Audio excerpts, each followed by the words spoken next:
ज्ञानतिमिरान्धस्य ज्ञानाञ्जनशलाकया चक्षुरुन्मिलितं येन तस्मै श्रीगुरवे नमः। श्रीचैतन्यमनोभीष्टं स्थापितं येन भूतले स्वयं रूपः कदा मह्यं ददाति स्वपदान्तिकम्।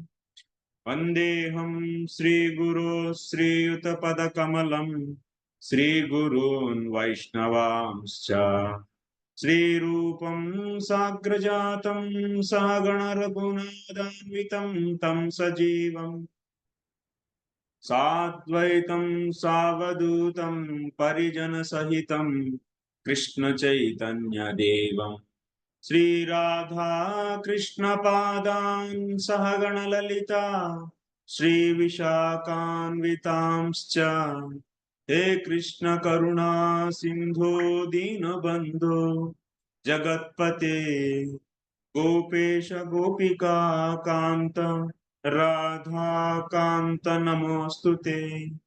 तप्त काञ्चन गौरांगी राधे वृंदावनेश्वरी वृषभानुसुते देवी प्रणमामि हरिप्रिये। वाञ्छाकल्पतरुभ्यश्च कृपा सिन्धुभ्य एव च पतितानां पावनेभ्यो वैष्णवेभ्यो नमो नमः। नमो विष्णुपादाय कृष्णप्रेष्ठाय भूतले श्रीमते भक्तिवेदान्त स्वामिन्निति नामिने। नमस्ते सारस्वते देवे गौरवाणी प्रचारिणे निर्विशेषा शून्यवादी पाश्चात्य देशतारिणे। जय श्री कृष्ण चैतन्य प्रभु नित्यानंद श्री अद्वैत गदाधर श्रीवासादि गौर भक्त वृंदा। हरे कृष्णा कृष्ण कृष्ण हरे हरे हरे राम राम राम हरे हरे। हरे कृष्णा। सभी भक्तों के लिए स्वागत है। आज का श्रीमद् भगवद गीता की कक्षा में आप सबको स्वागत है। आज हम लोग पढ़ेंगे श्रीमद् भगवद गीता 17वां अध्याय का अंत में कुछ श्लोक बचा हुआ है। उन श्लोकों को अभी हम पूरा करके आगे बढ़ेंगे। थोड़ा सा आप लोग याद दिलाइए मुझे, कौन सा श्लोक तक हम लोग पढ़ चुके थे पिछले क्लास में, पिछले संडे में।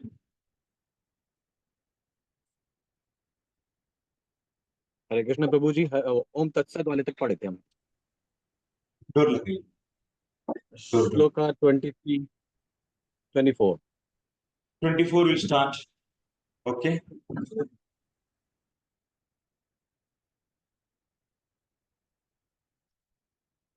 अभी ऑलमोस्ट ऑल भगवत गीता हो ही गया, आप सब लोग समझ चुके हैं। तो जो भी है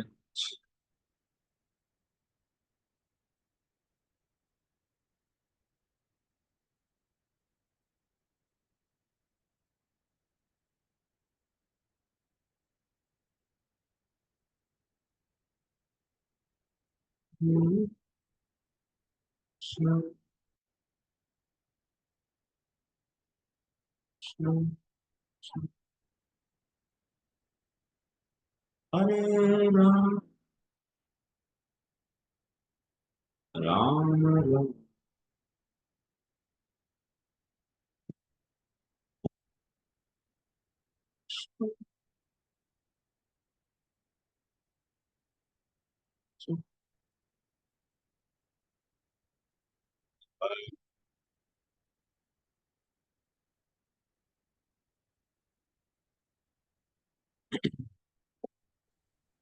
इसके पहले हम लोग श्रद्धा, 3 प्रकार का श्रद्धा के बारे में पढ़ चुके थे।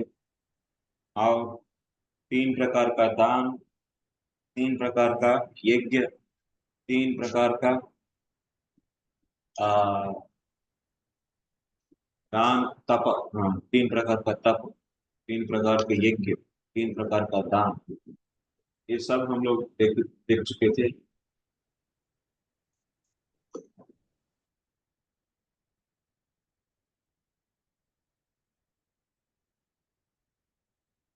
तो आज आगे बढ़ेंगे। ओम तत्सत इति, ये प्रयोग कौन करते हैं? इसका प्रयोग ब्रह्मवादियों करते हैं। तस्मात् ओम इत्युदाहृत्य यज्ञदान तपः क्रियाः प्रवर्तन्ते विधिनोक्ताः सततं ब्रह्मवादिनाम्।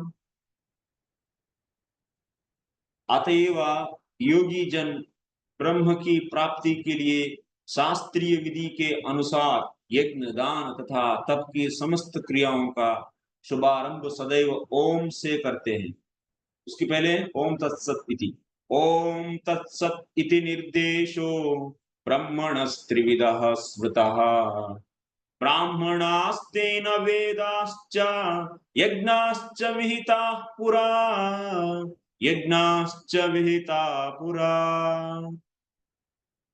23वां श्लोक है। सृष्टि के आदिकाल से ओम तत्सत ये तीन शब्द पर ब्रह्म को सूचित करने के लिए प्रयुक्त किए जाते रहे। ये तीन सांकेतिक अभिव्यक्तियों ब्राह्मणों द्वारा वैदिक मंत्रों का उच्चारण करते समय तथा ब्रह्म को संतुष्ट करने के लिए यज्ञों के समय प्रयुक्त होती थी। माने खास करके ओम तत्सत इति कौन प्रयोग करते हैं? ये ब्रह्मवादी कोई भी यज्ञ दान तप करेंगे उस समय ओम तत्सत इति इस प्रकार उच्चारण करके वो करते हैं कार्य, क्योंकि वो लोग ब्रह्म को संतुष्ट करना चाहते हैं, ब्रह्म प्राप्ति पाना चाहते हैं, इसीलिए। नेक्स्ट आज का 25वां का श्लोक पढ़ेंगे। तदित्यनभिसन्धाय फलं यज्ञ तपः क्रियाः दान क्रियाश्च विविधाः क्रियन्ते मोक्षकांक्षिभिः। मनुष्य को चाहिए कि कर्मफल की इच्छा किए बिना विविध प्रकार के यज्ञ तप तथा दान को तत्शब्द तत्शब्द कहकर संपन्न करे। ऐसी दिव्य क्रियाओं का उद्देश्य भवबंधन से मुक्त होना है।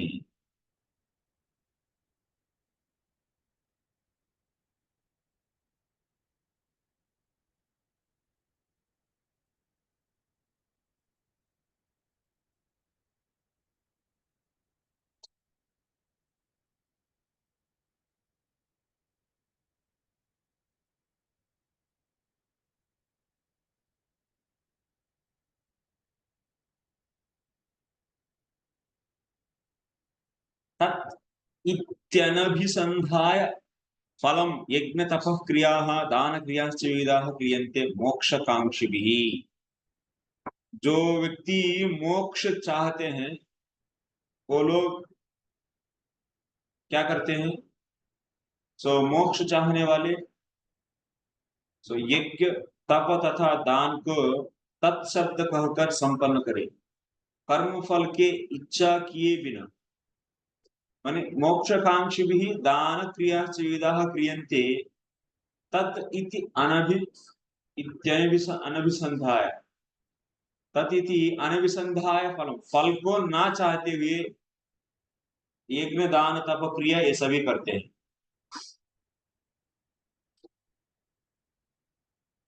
तो ओम में तो तत्, ओम तत्सत एक खास कुछ है नहीं इसमें। माने जो भी ज्ञानी लोग हैं जैसे यज्ञ दान तप करते हैं, अभी तक उसकी पहले हम लोगों को तीन प्रकार का यज्ञ दान तप इत्यादि, यज्ञ दान तप श्रद्धा इत्यादि सभी दान इत्यादि सब कुछ हम लोग देख चुके हैं। तो सात्विक राजसिक तामसिक कैसा होता है। अभी ब्रह्मवादी लोग इन सबको कैसा करते हैं? बिना फल की इच्छा से। तो ये सभी दान तप यज्ञ और इत्यादि करते रहते हैं। वो करते समय ओम तत्सत इसका उच्चारण करते हैं। इससे क्या होता है कि उस उससे ब्रह्म की संतुष्टि करने के लिए प्रयास कर रहे हैं, और ब्रह्म माने साक्षात भगवान ही है, फिर वो लोग ब्रह्म के रूप में देखते हैं।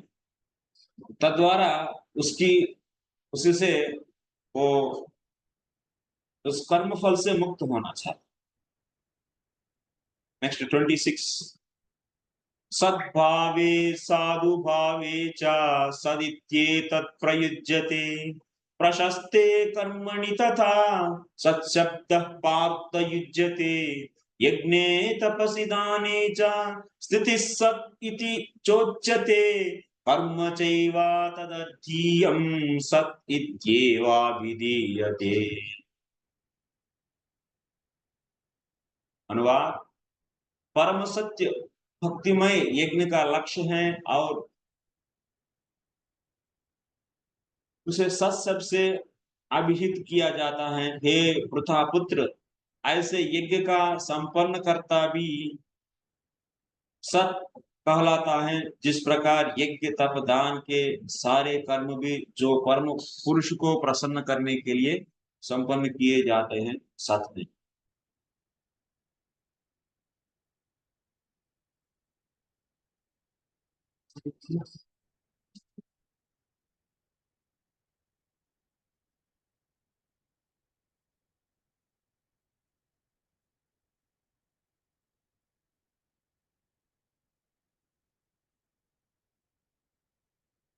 एक मिनट, एक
माने जो ब्रह्मवादी गण हैं, ये सत शब्द, सत, ओम, तत्व, ये तीनों ब्रह्म को ही सूचित करते हैं। देखिए भाई, ये 6 चैप्टर किसके लिए है? ज्ञानियों के लिए है ना।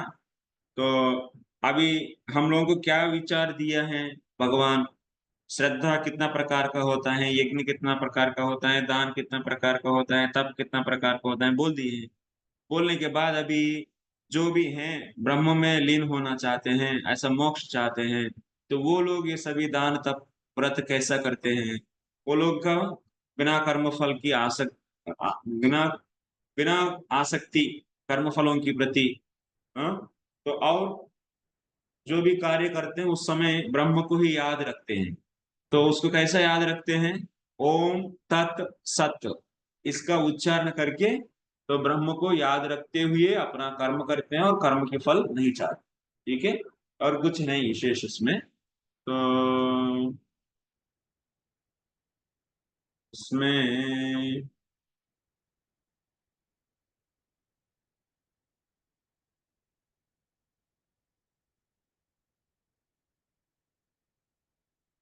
एक मिनट। ओम सत।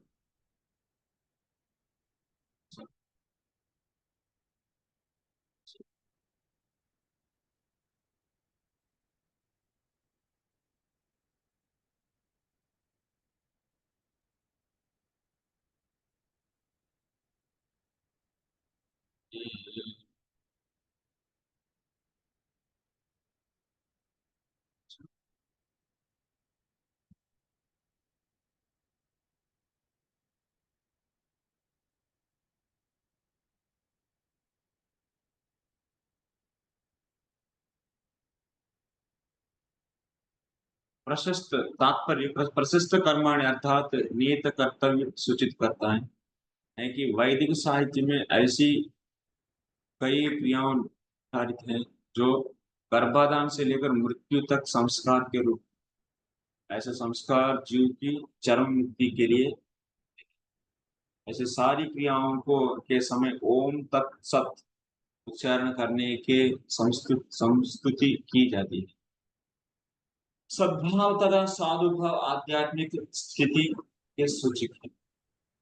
तो इसीलिए जो ब्रह्मवादी माने हमारा डायग्राम में लेफ्ट साइड वाले माने ब्रह्म में लीन होना चाहते हैं, वो लोग कोई भी कार्य करते हैं उस समय ओम तत्सत इति करके करते हैं। हम लोग हरे कृष्ण हरे कृष्णा बोलकर करते हैं, लेकिन वो लोग ब्रह्मवादी लोग ओम तत्सत इति करके बोल के अपना कार्य करते हैं। हम लोग कैसे हैं, कोई भी कार्य करते हैं हरे कृष्णा बोलते हैं ना, वैसा ही।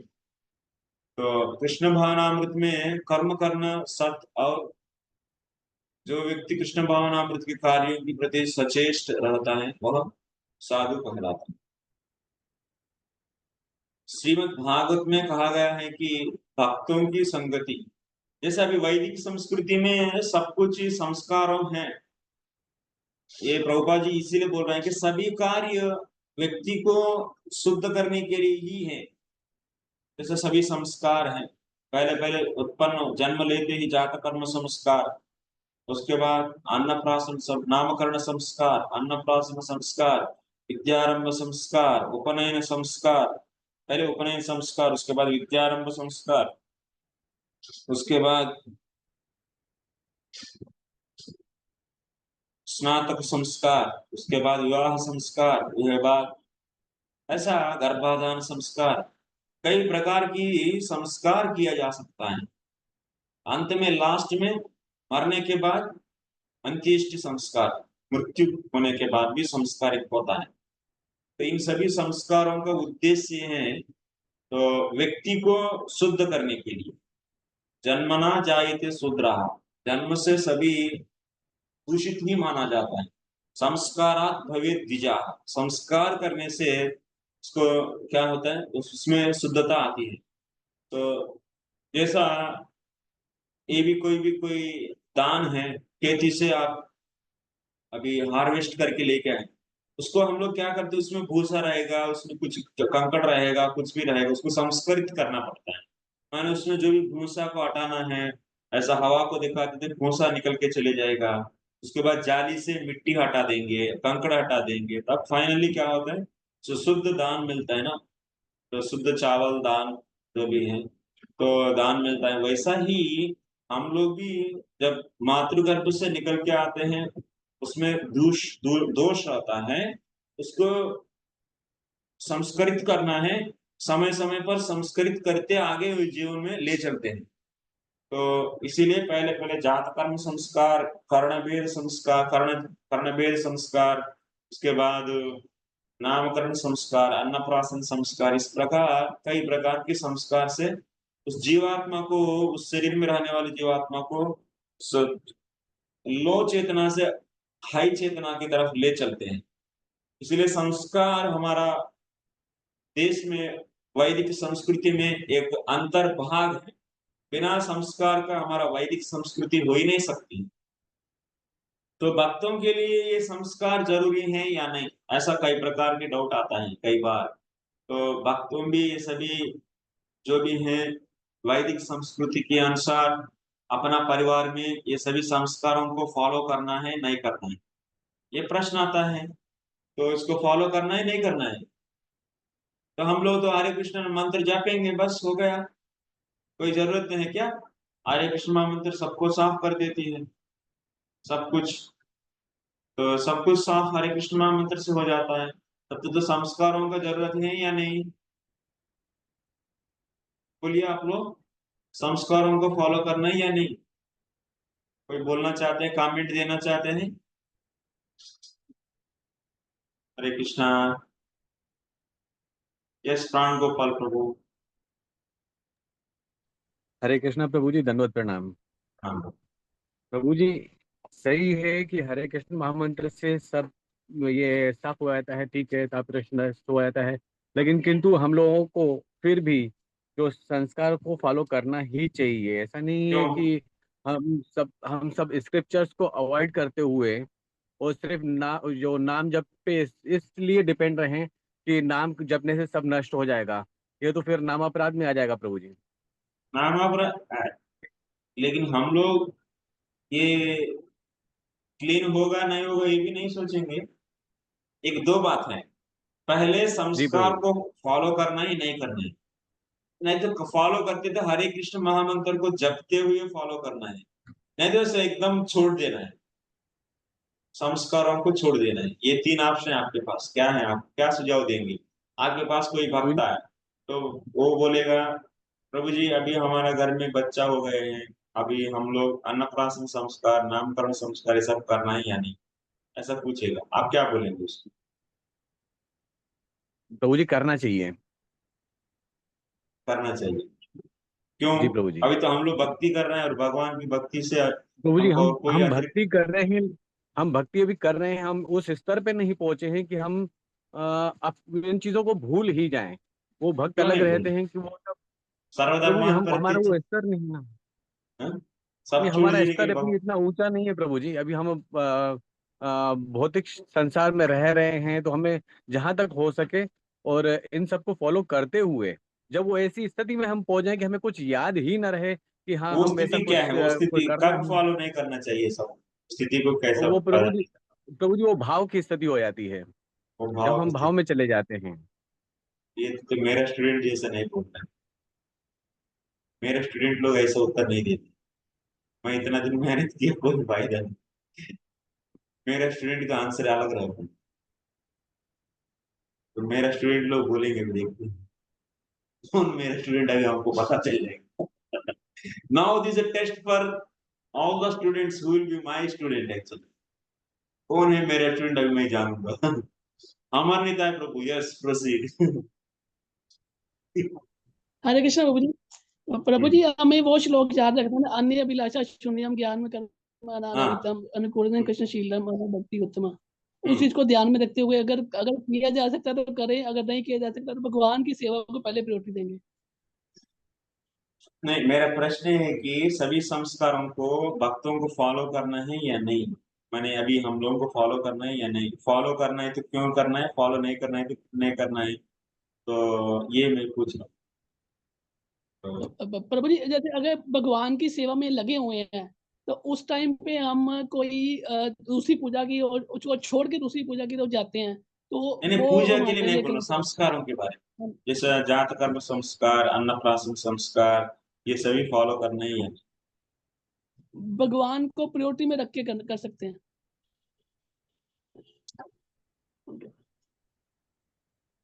मजा नहीं आ रहा, आंसर एकदम स्पष्ट रहना चाहिए। सीता माता बोलिए, आप प्रयास तो किए हैं, ठीक है, अमर नेता। हरे कृष्ण प्रभु जी, पंचम प्रणाम। प्रभु जी आपने अभी बताया था कि हमें संस्कार 16 संस्कार, इसलिए हमें ये उद्देश्य है हमारा कि हमें शुद्ध करने के लिए, हाँ, शुद्धि के लिए करना चाहिए, करना है इसलिए नहीं करना करना है। चाहिए, शुद्ध लेकिन शुद्ध हम लोग होने के हरे लिए। कृष्ण महामंत्र जी जपते तो सब कुछ, हरे कृष्ण महामंत्र जपने से सब कुछ तो हो ही जाता है, सभी शुद्धि हो ही जाता है, तब तो अलग से ये सब क्यों करना है? इससे तो भगवान पर यकीन नहीं है क्या, भक्ति पर? ऐसा बात आ जाता है ना। तो ये भक्ति करने वाले की ये सभी क्या जरूरत है, सभी संस्कारों का फॉलो करना है, ऐसा बोलते भी हैं लोग। तो हम लोग सच में करना है या नहीं करना है, ये मैं पूछ रहा हूँ। इतना दिन से मेरे से सुन रहे हैं ना, तो ठीक है, आप माता, आप प्रयास किए हैं, बहुत अच्छा है। अभी हम लोग सुन, हिमाय हिमाय प्रिय। हरे कृष्ण प्रभु जी। प्रभु जी, दैवी वर्णाश्रम का हमको पालन करना है ना? थोड़ा सा पास में है। कानून में कुछ अच्छा लगा, बोलिए कि क्या है, ये क्या होता है दैवी वर्णाश्रम? जब तक प्रभु जी हम पूरी तरह शुद्ध नहीं होते, जब ये जो है शुद्ध भक्त के संग में आता है, तो हाँ। सबसे पहले दैवी वर्णाश्रम नियमों का पालन करना है ताकि उसका संकल्प जो है दृढ़ हो सके। थैंक यू प्रभु, हाँ। Very good. फाइनली एक छात्र तो मिल गए मेरा, हाँ। Thank you very much. तो इसको विस्तार करिए कल्याणी माता जी, क्या आप यही बोलना चाहते हो और कुछ बोलना चाहते हरे कृष्णा प्रभु जी, पंचांग प्रणाम। यही बोलना था प्रभु जी, क्योंकि दैवी क्या बोलिए? वर्णाश्रम धर्म, हम्म, यही था प्रभु जी की दैवी वर्णाश्रम धर्म फॉलो करना है और साथ साथ श्रवण कीर्तन आदि रूपता भक्ति भक्तों के संग में करनी है। जब तक हमारा शरणागति का स्टेज नहीं आ जाता वाह, तब तक हमें यस। माने जब तक पूर्ण शरणागति का स्टेज नहीं आता है, माने दृढ़ श्रद्धा जब तक नहीं आता है, तब तक हम लोगों को सभी विधि विधानों को फॉलो करना ही पड़ेगा। तो माने भक्ति, माने शुद्ध भक्ति स्तर में पूर्ण शरणागति हो गया, मैंने शुद्ध भक्ति स्तर में पहुंच गया। शुद्ध भक्ति के स्तर में जो भी पहुंच गए हैं उन लोगों के लिए अभी ये सभी संस्कार, ये सभी का रीति रिवाज, ये सभी फॉलो करने की कोई जरूरत नहीं। तो वो फॉलो करेंगे तो इसका अर्थ है कि उनमें भक्ति के प्रति दृढ़ विश्वास नहीं है करके एस्टैब्लिश हो जाएगा। तो इसीलिए मैं आप लोगों को बार बार दिखाता था। हाँ, सो बहुत अच्छा है, स्टूडेंट्स तो कुछ तो ग्रास्प किए हैं, I am so happy finally. So लेकिन अभी एक बार और एक बार समझाता हूँ बाकी लोगों के लिए भी। बाकी लोगों को भी कोई प्रश्न है तो हमसे अभी पूछिए हैं अभी, क्योंकि हम लोगों का कोर्स खत्म होने वाला है बहुत जल्दी। तो उसके बाद हम लोग कब मिलेंगे पता नहीं। तो जो भी चीज आपको वेरीफाई करना है, कुछ और भी दोबारा सुनना है, कुछ कुछ डाउट्स रह गया, उन सबको आप थोड़ा सा अभी ध्यान देकर हमसे इंटरेक्ट होते हुए आप ये बाकी कुछ दिन जो है जो भी बचा है, तो 2 4 5 क्लासेस उसमें आप थोड़ा सा तो फाइनल बेनिफिट प्राप्त करने के लिए प्रयास करिए। देखिए अभी हम लोग देखते थे ना, तो जब भी कर्मी लोग, ये सब कर्मी है, भक्तों की शुद्ध भक्तों की संगति में आएगा तो तुरंत तुरंत माने शुद्ध भक्ति की स्तर पर नहीं पहुंच सकते हैं, तब तक हम लोग दैव वर्णाश्रम की विधि विधानों को फॉलो करना चाहिए। तो माने तब तक हम लोगों वैदिक संस्कृति को भक्ति के अनुकूल में करना, उसी को बोलते हैं दैव वर्णाश्रम धर्म। तो जब दृढ़ श्रद्धा हो जाती है, माने शुद्ध भक्ति की स्तर पर पहुंच गए, प्रभु जी बोले हैं प्राण गोपाल प्रभु, भाव भाव नहीं बाबा, तो शुद्ध भक्ति का स्तर काफी है। तो शुद्ध भक्ति की स्तर पर आने तक हम लोग तो विधि विधानों को फॉलो करना है वर्णाश्रम के अनुसार। तो ये सभी संस्कार वर्णाश्रम का अंतर्भूत है। तो लेकिन एक बात याद रखना है आप लोगों को, जब भी ये संस्कारों को करते हैं, लेकिन किस रीति से करना है, किस रीति से करना है, क्योंकि हम लोग शुद्ध भक्ति में प्रवेश करने वाले हैं। इसीलिए संस्कारों को करते समय, जैसे देवी कर्मकांडी से भी संस्कार फॉलो करते हैं, जैसे कर्मकांडी ये लोग, ये जो नीचे निचले भाग वाले हैं, ये लोग भी संस्कार फॉलो करते हैं, इसका भी वर्णाश्रम है। जैसा ब्रह्म में लीन होने के लिए अंतःकरण की शुद्धि जब तक नहीं होता है, तो तब तक वो लोग निष्काम कर्म करते हैं, इन लोगों का भी एक वर्णाश्रम रहता है, ये इम्पर्सनलिस्ट वर्णाश्रम बोलते हैं। और जो शुद्ध भक्ति में प्रवेश करना चाहते हैं, इन लोगों का भी एक वर्णाश्रम सिस्टम रहता है, इसको दैव वर्णाश्रम बोलते हैं। कर्मकांडी का जो भी वर्णाश्रम सिस्टम में, ध्यान से सुनिए ना, तो कर्मकांडी का जो भी वर्णाश्रम सिस्टम है, तो उसमें जो भी संस्कार है वो अलग से रहता है। माने वो लोगों देवी देवताओं का पूजा भी इंक्लूड रहता है संस्कारों में। लेकिन जो शुद्ध भक्तों की संगति में आया लेकिन अभी भी दृढ़ श्रद्धा नहीं पैदा हुआ, तो माने शुद्ध भक्ति के स्तर पर नहीं पहुंचे हैं, तो वो लोग संस्कार किस प्रकार से करना है, दैव वर्णाश्रम के अनुसार संस्कारों को करना है। दैव वर्णाश्रम के अनुसार संस्कारों को करना माने, तो माने उनकी संस्कारों में विधान जो भी है वो वैष्णव आचार्यों के द्वारा दिया गया पद्धति को फॉलो करते हुए संस्कार। जैसा कि हम लोग, हमारा भक्तों भी विवाह संस्कार, विवाह करते हैं, भक्तों विवाह करते हैं या नहीं करते, लेकिन वो विवाह किस रीति से होना चाहिए, कर्मकांडियों के अनुसार नहीं होना चाहिए। उसमें तो इंद्र की पूजा, सूर्य की पूजा, देवताओं की पूजा सब होता है। कर्मकांडी की विवाह संस्कार में देवताओं की पूजा होता है, लेकिन वैष्णवों की विवाह संस्कार में देवताओं की पूजा कुछ नहीं होता है। डायरेक्टली आचार्यों का आवाहन करते हैं और उनकी साक्षी बनाकर अभी दो यानी लड़की लड़का को प्रॉमिस कराते हैं, मैंने वेद मंत्रों को उच्चारण करते हैं। लेकिन ये पद्धति कौन डिफाइन किए हैं हमारे लिए, वैष्णव आचार्य। सो वो वैष्णव आचार्यों की द्वारा दिया गया संस्कारों को हम लोगों को फॉलो करना चाहिए। तो कौन सा वैष्णव आचार्य हमको दिए हैं, वो है श्री गोपाल भट्ट गोस्वामी महाराज की जय। गोपाल भट्ट गोस्वामी। ये कौन पता है ना, षट गोस्वामी ये भी एक है। इन्होंने भक्तों, शुद्ध भक्ति में जाने के लिए प्रयास करने वाला जो भक्त हैं उनके लिए कैसा संस्कार करना चाहिए करके ये आचार्य गोपाल भट्ट गोस्वामी ने डिफाइन किए हैं। कहाँ डिफाइन किए हैं, कौन सा पुस्तक में? सक्रिय सार दीपिका। क्या है? सक्रिय सार दीपिका। इसी के अनुसार हम लोगों संस्कार करना चाहिए। लेकिन जब दृढ़ श्रद्धा हो गया और शुद्ध भक्ति में चले गए तब तो नहीं करना है। लेकिन फिर भी करते हैं एक्सटर्नली, बाह्य रूप से करते हैं केवल दूसरों को एग्जाम्पल सेट करने के लिए, लेकिन अपने लिए तो नहीं करते हैं। वो केवल दुनिया को दिखाने के लिए, क्योंकि नहीं तो संस्कार नहीं कर रहे करके लोगों को इमिटेट करते हुए शुद्ध भक्ति में स्तर में ना रहने वाला भी संस्कार छोड़ना शुरू करते हैं। तब तो वो लोग शुद्ध भक्ति में भी नहीं है और संस्कार भी नहीं करेंगे तो न घर का न घाट का गिर जाएंगे। तो ठीक है, तो ये बात आपको समझ में आया? जब तक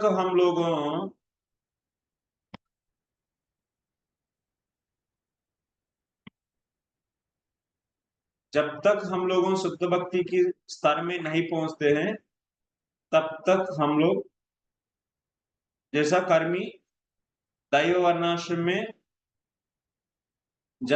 तब तक फॉलो करना है जब तक दृढ़ श्रद्धा आकर पूर्ण शरणागत नहीं होंगे। तो इसीलिए तो दैव वर्णाश्रम में जब रहेंगे तब वो लोग क्या है, दैव वर्णाश्रम के अनुसार संस्कारों को फॉलो करना चाहिए। वो संस्कारों को कहाँ डिफाइन किए हैं? गोपाल भट्ट गोस्वामी सक्रिय सार दीपिका में डिफाइन किए हैं। और तो लोग बोलते दैव वर्णाश्रम क्या होता है, तो यही है। तो दैव वर्णाश्रम माने, वर्णाश्रम माने ही संस्कार। संस्कार कैसा फॉलो करना चाहिए? सो गोपाल भट्ट गोस्वामी की से रचित सक्रिय सार दीपिका के अनुसार करना चाहिए। तो कर्मी लोगों का जो भी है वर्णाश्रम वो अलग रहता है। वो लोग कर्मकांड जैसा भी विवाह संस्कार में देवताओं की पूजा सब करते हैं, जैसा भी हम लोग रूटीन में देखते हैं। दुनिया में 99% सभी लोगों कर्मियों की अनुसार ही संस्कार करते हैं। जैसे विवाह देखेंगे उसमें सभी देवताओं की पूजा भी होता है। और ये इम्पर्सनलिस्ट जो भी है निष्काम कर्म योग करके ब्रह्मजीत में लीन होना चाहते हैं ज्ञानी लोग, उन लोगों का समाज, उनका वर्णाश्रम सिस्टम अलग रहता है, उसको इम्पर्सनलिस्ट वर्णाश्रम बोलते हैं। उन लोगों की पद्धति अलग होती है। ठीक है, तो ये बात आप लोगों को समझ में आए ना? ये आपका टेक होम है, अपना घर ये ले चलना चाहिए कॉन्सेप्ट। ये कॉन्सेप्ट ले लिया माने आप गौड़ी वैष्णव का फिलॉसफी समझ में आ गए, मान लीजिए बेसिक। इसीलिए संस्कारों को फॉलो करना है, भले हम लोग शुद्ध भक्ति में जाना चाहते हैं, लेकिन किस विधि के अनुसार? वैष्णव आचार्यों की निर्देशों में हम लोगों को करना चाहिए। और उसके लिए क्या है, पुस्तक भी लिखा है सक्रिय सार दीपिका। ठीक है, क्लियर सबको? कोई प्रश्न किसी का?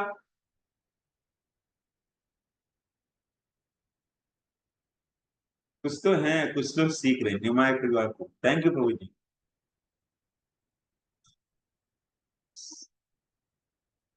यस प्रभु, प्राण गोपाल। प्रभु जी गोपाल भट्ट गोस्वामी की कौन सी पुस्तक बोली आपने? सक्रिय सार दीपिका। माता जी लिख ली ऑलरेडी चार्ट मैसेज में, माधुरी माता जी लिख ली।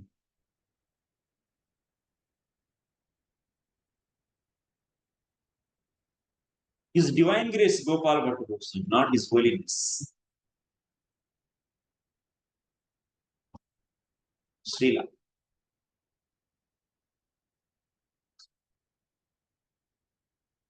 ओके, नित्य प्रेम प्रभु। यस प्रभु, बोलिए। हरे कृष्णा प्रभु जी। यस प्रभु। प्रभु जी, अब जैसे संस्कार जिसके अब रह गए करने वाले, आपने कहा बाहरी दृष्टि से दिखाने के लिए करने चाहिए, तो क्या हम जैसे लोग अभी तो शुद्ध भक्ति वाला लग नहीं रहा हिसाब किताब हमारा?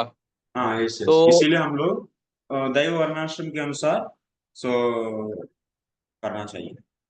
तो शुद्ध भक्ति प्रभु में जी जैसे जाते तो अब भी, शुद्ध भक्ति में जाने के बाद भी यदि किसी को दूसरों को दृष्टांत दिखाने के लिए करेंगे तो भी वो लोग भी वर्णाश्रम, दैव वर्णाश्रम के अनुसार ही करेंगे। ठीक है।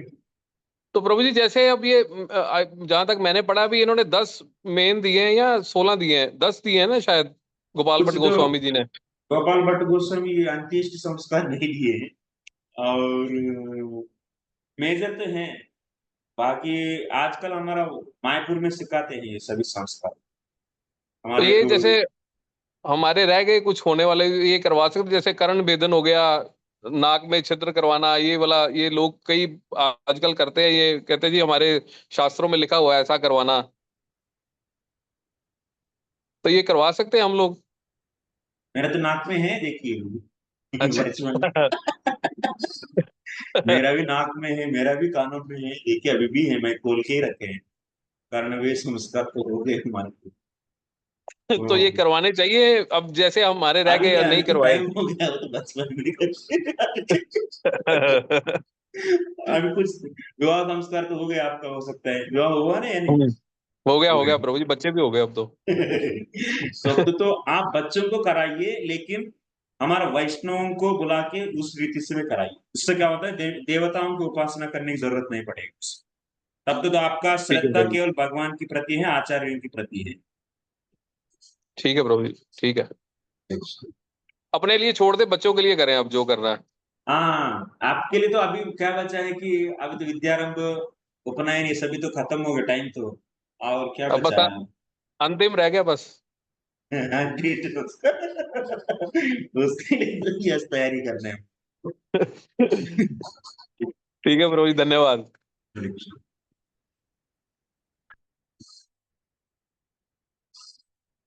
चलिए तो आगे बढ़ेंगे हम लोग।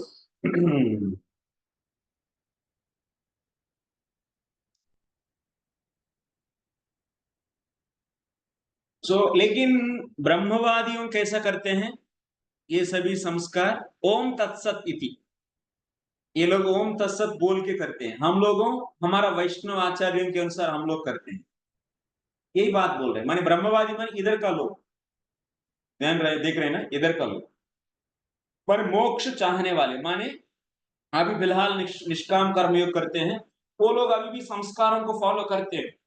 लेकिन एक बार अंतःकरण शुद्धि होकर ज्ञान मार्ग में प्रवेश करते हैं, तब वो लोग कोई संस्कार, जैसा हम लोग शुद्ध भक्ति में जाने के बाद नहीं करते हैं, वैसा ज्ञानी लोग भी, मोक्ष चाहने ब्रह्म को प्राप्त करने वाला जो भी वो लोग भी, तो एक बार ज्ञान की स्तर पर, अंतःकरण शुद्धि होकर ज्ञान की स्तर पर जाने के बाद वो भी संस्कार को फॉलो नहीं करते। लेकिन उसकी पहले इधर का लोग कैसा करते, ओम तत्सत इति करके दान देते हैं, यज्ञ करते हैं, नहीं तो कोई भी चीज, तो तप करना वो उसके ओम तत्सत। हम लोग कैसा करते हैं, हम लोग इधर का है तो हम लोग हरे कृष्णा बोलकर करते हैं। और लेकिन एक बार शुद्ध भक्ति में जाने के बाद ये सभी माने दान तप व्रत इत्यादि सब छोड़ देते हैं, केवल निरंतर श्रवण कीर्तन आदि रूपा भक्ति करते हैं। ये बात तो दया करके इतना सीखिए, बस छोटा सा बात, ये इतना बात याद रखिए बस।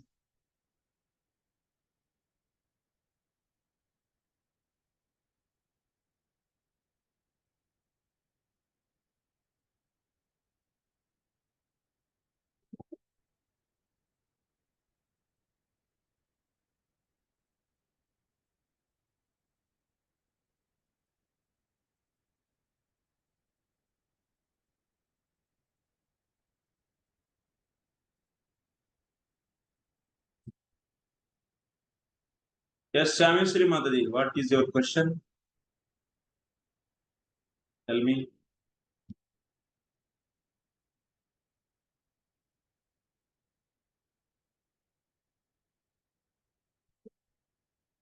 Your voice is not audible. First of all, you should unmute it. Yes. And now it's now. Yeah. Can you hear it now, please? Okay. Yes, yes.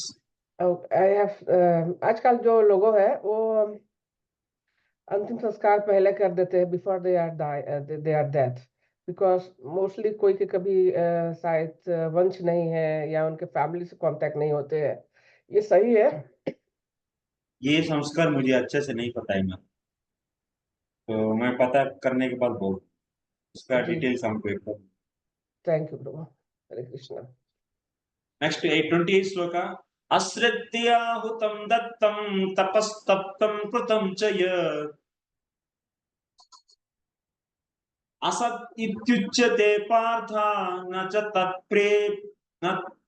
तत्प्रेप्य no इह। हे पार्थ, श्रद्धा के बिना यज्ञ, दान या तप के रूप में जो भी किया जाता है वह नश्वर है, वह असत कहलाता है और इस जन्म तथा अगले जन्म दोनों में ही व्यर्थ जाता है।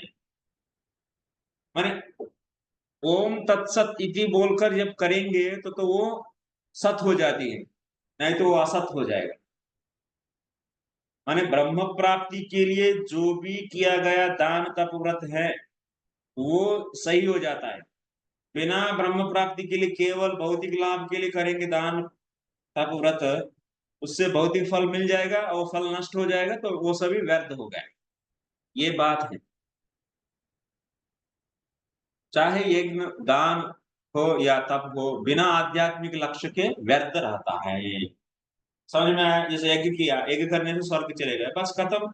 स्वर्ग में थोड़ा मजा लिया, वापस आया, जहां है वहां ही रहेंगे हम लोग। जमीन पृथ्वी से स्वर्ग गया यज्ञ करके, और उसके बाद उधर से खत्म हो गया पुण्य, वापस आ गया, बस इधर ही रहने लगेंगे। तो जहां शुरू किया हम लोग वहां ही रह गए, तो इसीलिए कोई फायदा नहीं इस प्रकार की यज्ञ से। लेकिन जब यज्ञ करेंगे लेकिन ब्रह्म प्राप्ति के लिए, माने बिना फलाकांक्षा यज्ञ करेंगे और उसका फल को भगवान को समर्पित कर देंगे, त्याग कर देंगे, तब तो क्या होगा, वो यज्ञ सही हो जाती है, तो वो निरर्थक नहीं हो जाती, वो सार्थक हो जाएगा। और उससे क्या होगा, इस व्यक्ति का हृदय माने चेतना शुद्ध होकर, अंतःकरण शुद्ध होकर ज्ञान के लिए अधिकारी बन जाएंगे। तो ये बात है, ठीक है। इसीलिए आध्यात्मिक लक्ष्य से ही दान तप व्रत यज्ञ करना चाहिए। इसका कितना तरीका कितना प्रकार का होता है बोला, और अभी किसके लिए करना चाहिए यज्ञ दान तप व्रत, ये सभी ब्रह्म प्राप्ति के लिए करना है। अतएव इस श्लोक घोषित किया गया है, इस श्लोक में यह घोषित किया गया है कि ऐसे कार्य कुत्सित है। प्रत्येक कार्य कृष्ण भावनामृत में रहकर ब्रह्म के लिए किया जाना चाहिए। ब्रह्म के लिए माने इधर कृष्ण के लिए। हम लोगों देखिए प्रभुपाद हर वक्त दोनों बात बोलते हैं, तो भले ही ये प्रसंग कृष्ण के अनुसार इस तरफ का लोगों के चल रहे हैं, लेकिन प्रभुपाद जी इधर का लोगों को भी बोलते हैं दैवर्णाश्रम का बारे में भी। जैसे अभी शुद्ध भक्ति में जाना चाहते वो लोग भी यज्ञ दान तप व्रत करते हैं, लेकिन किसके लिए, तो भगवान की संतुष्टि के लिए करते हैं। तो ये सब यज्ञ माने क्या करेंगे, संकीर्तन यज्ञ करेंगे। तप माने क्या करेंगे, एकादश व्रत करेंगे। तो दान माने क्या करेंगे, भगवान के लिए सेवा के लिए दान देंगे। इस प्रकार इन लोगों का यज्ञ दान तप ये सब अलग रहते हैं भक्तों के लिए। और इन लोगों का यज्ञ दान तप माने, यज्ञ माने लोग जैसा देवताओं को संतुष्ट करने के लिए, नहीं तो ब्रह्म की संतुष्टि के लिए, जैसा शास्त्र में वेदों में वर्णित किया गया यज्ञ करेंगे, दान करेंगे। जैसे सात्विक यज्ञ सात्विक दान सात्विक तप करेंगे, फिर उसका फल विष्णु को समर्पित कर देंगे ये लोग। हम लोगों का यज्ञ दान तप व्रत अलग होता है। हमारा व्रत माने एकादशी व्रत, तप माने सो जैसा हम लोग जन्माष्टमी, जैसा गौरव पूर्णिमा इत्यादि पर्व दिनों में हम लोग तप करते हैं, पूरा के पूरा बिना जल का भी ना पीते, और इंद्रियों को पूरा भगवान की संतुष्टि के लिए इंद्रियों को हम लोग निग्रह रखते हैं, भौतिक विषय वस्तुओं से दूर रहते हैं। यही तप है हमारे लिए। ऐसा भक्तों की तप अलग रहता है।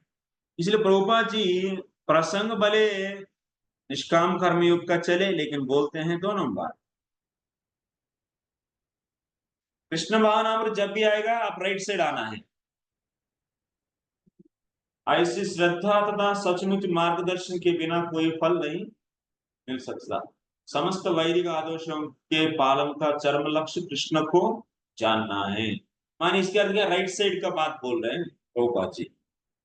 इस सिद्धांत का पालन किए बिना कोई सफल नहीं हो सकता। इसीलिए सर्वश्रेष्ठ मार्ग यही है कि मनुष्य प्रारंभ से ही किसी प्रामाणिक गुरु के मार्गदर्शन में कृष्ण भावनामृत में कार्य करे। बद्ध अवस्था में लोग देवता, भूतों या कुबेर जैसे यक्षों की पूजा की प्रति आकृष्ट होते हैं। कौन है ये लोग? देवता, भूतों, कुबेर की प्रति ये लोग हैं। हमारा डायग्राम में ये लोग माने कर्मी लोग, ये लोग क्या है? ये लोग उन देवताओं और ये लोग किसका? कुबेर, भूत, प्रेत इत्यादि का पूजा करते हैं। सात्विक कर्मी लोग हैं तो वो देवताओं को पूजा करेंगे। राजसिक कर्मी लोग यक्ष राक्षसों को पूजा करेंगे, और तामसिक कर्मी लोग भूत, प्रेत इत्यादि को पूजा करेंगे। समझ में आ रहा है? तो लेकिन ये लोग देवताओं में ही रह जाते हैं, उधर ही इंटरेस्ट रहता है लोग। लेकिन ये लोग दैव वर्णाश्रम वाले नहीं करते हैं देवताओं की पूजा, वो लोग केवल विष्णु कृष्ण की उपासना करते हैं। कर्म भी करते हैं लेकिन वैष्णव विधि में करते हैं, संस्कार जैसा भी वैष्णव विधि में कर रहे हैं वैसा।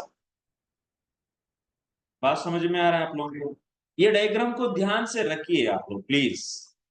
ये आपका जीवन का अंतर्भाग बना दीजिए।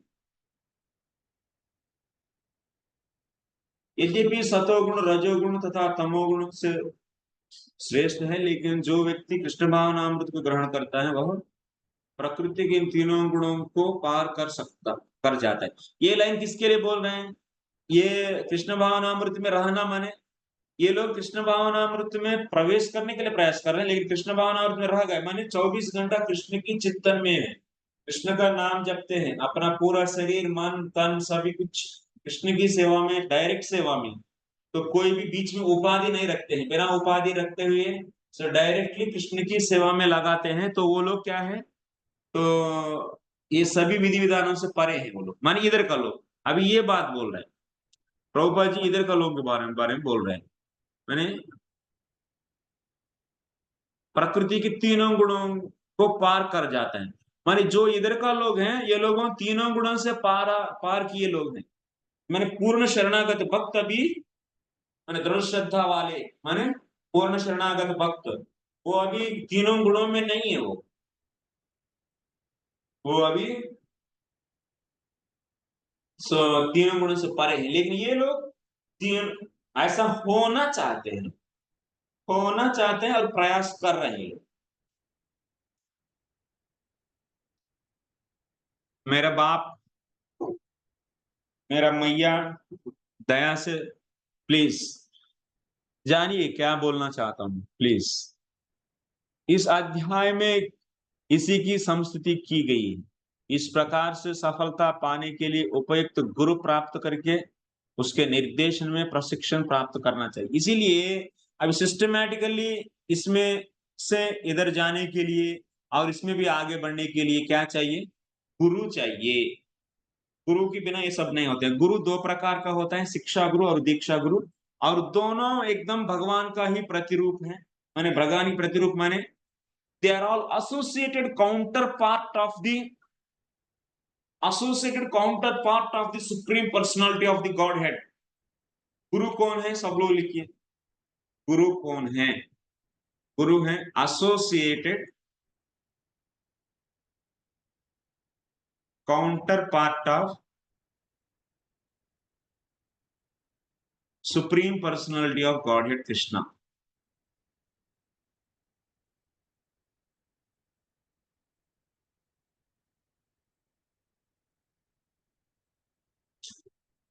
That is Krishna.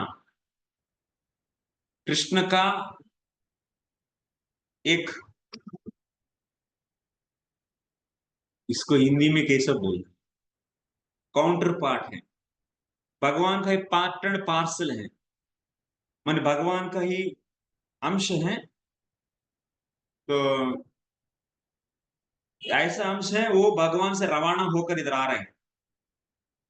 पार्सल माने रवाना, माने पार्सल किसको बोलते हैं? जैसा अभी पार्सल माने कोई भी चीज को भेजने के लिए पार्सल करते हैं या नहीं, दूर, तो वैसे वो भी पार्सल है। कौन? भगवान की जो भी भक्त हैं वो गुरु रूप में भगवान की शक्ति को ही लेकर आते हैं। भगवान का ही शक्ति लेकर आते हैं, ठीक है। तो इसीलिए वो भगवान का ही अंश है। काउंटर पार्ट माने माने भगवान जैसा, भगवान नहीं लेकिन भगवान जैसा समर्थवान है, माने अंधकार से हम लोगों को निकालने में समर्थ है। तो इसीलिए भगवान जैसा है लेकिन भगवान का अंश है।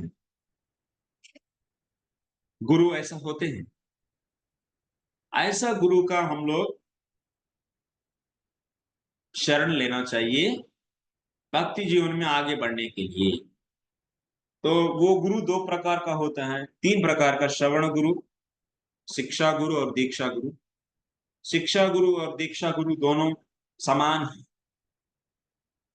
दीक्षा गुरु मंत्र देते हैं, शिक्षा गुरु शिक्षा देते हैं, तो दोनों समान हैं।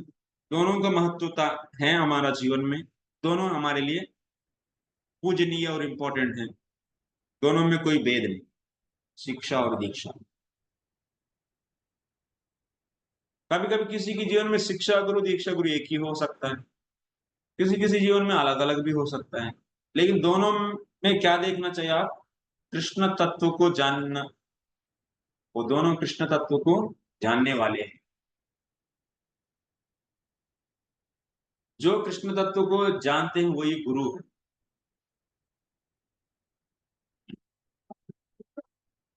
चले, तो बहुत हो गया। गुरु का मार्गदर्शन लेना चाहिए, तभी ब्रह्म में श्रद्धा हो सकती है। माने ब्रह्म में श्रद्धा माने तो कृष्ण में श्रद्धा हो सकती है ना। गुरु का मार्गदर्शन श्रद्धा होगा, माने दृढ़ श्रद्धा होगा। इस तरफ वाले का, ये लोग भी गुरु का मार्गदर्शन लेते हैं, वो लोग ब्रह्म में श्रद्धा होगा इस तरफ लोगों के लिए, और इस तरफ लोगों में कृष्ण में श्रद्धा हो जाती है। ये बोल रहे हैं ना प्रभुपाद जी, गुरु का मार्गदर्शन लेके जब काल क्रम से यह श्रद्धा परिपक्व होती है, तो पहले शुरुआत में थोड़ा रहती है, परिपक्व होना माने दृढ़ हो जाती है। इससे ईश्वर में प्रेम कहते हैं। तो जब दृढ़ हो जाती है श्रद्धा, तब तो सब कुछ छोड़ के अभी शुद्ध साधना भक्ति, उसके बाद भाव और प्रेम, ज्यादा समय नहीं लगता है। जब पूर्ण शरणागत होकर भजन करेंगे, माने इधर से प्रेम तक पहुंचने के लिए टाइम लगता ही नहीं, बहुत ज्यादा समय। मजबूत तगड़ा जब साधना करेंगे वो लोग, क्योंकि अभी वो तो निरंतर पूरा अपना शारीरिक भाव से हटकर जो हर वक्त मैं आत्मा के स्तर पर रहते हुए और मैं भगवान की सेवक हूँ इसी स्तर पर रह के, और उनके लिए बाकी कुछ भी नहीं काम करेगी उनकी। ये शरीर कुछ अलग ही है, शरीर से और शरीर की स्थूल और सूक्ष्म देह से जो भी है ना, स्थूल और सूक्ष्म देह से जो भी बार बार उनकी चेतना में प्रभाव पड़ते हैं, उसको पूरा वो दूर कर देते हैं।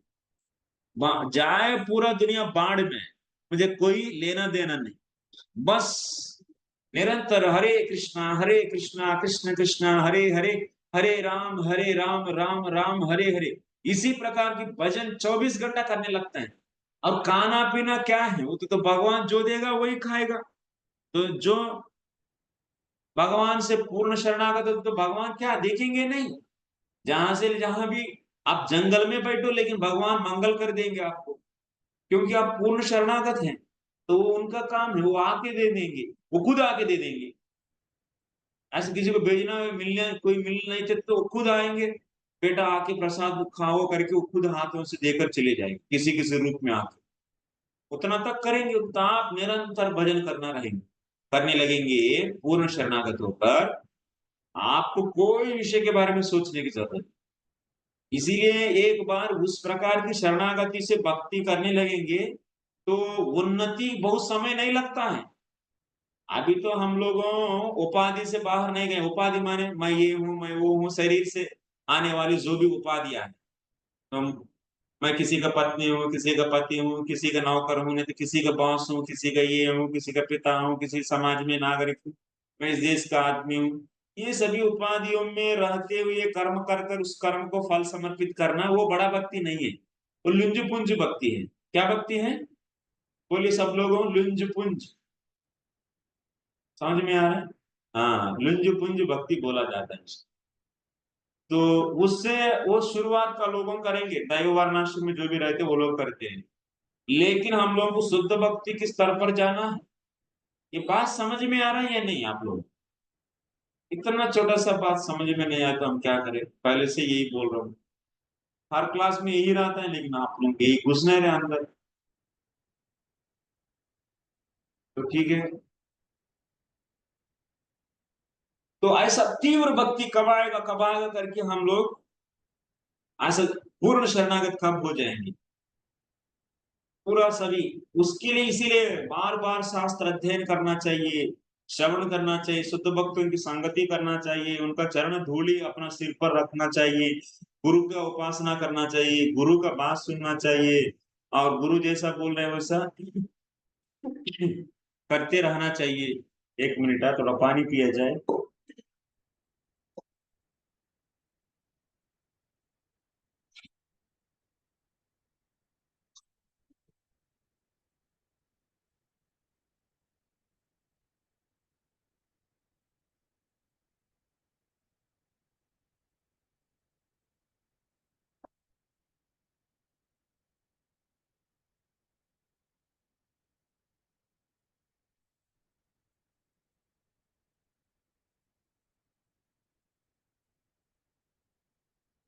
ठीक है, इस प्रकार हम लोग यत्नशील रहना चाहिए, शुद्ध भक्ति की तरफ अग्रसरित होने लगना चाहिए।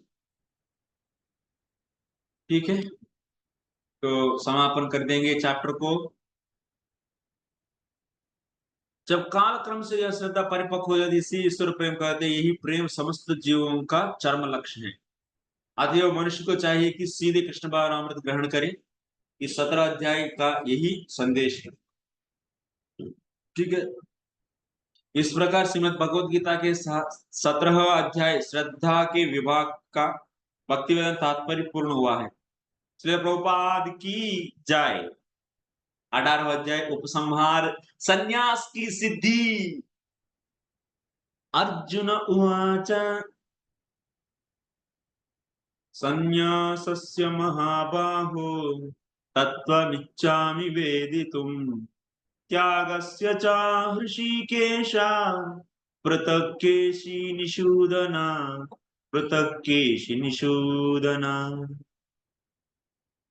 इसका अनुवाद क्यों नहीं लिखा है? अनुवाद करें, ऐसा है क्या? अनुवाद लिखना बंद कर दिए लोग, क्या हुआ? अर्जुन ने कहा, हे महाबाहो, मैं त्याग का उद्देश्य जानने का इच्छुक हूं, और हे केशी निषूदन, हे ऋषिकेश, मैं त्यागमय जीवन का भी उद्देश्य जानना चाहता हूं। क्या पूछ रहे हैं? इनको अभी क्या आ गया मन में? अर्जुन को 1 मिनट रुकिए, हम थोड़ा कमेंट्री देखें। उसको मैं अभी एक जगह इकट्ठा नहीं किया, इसीलिए।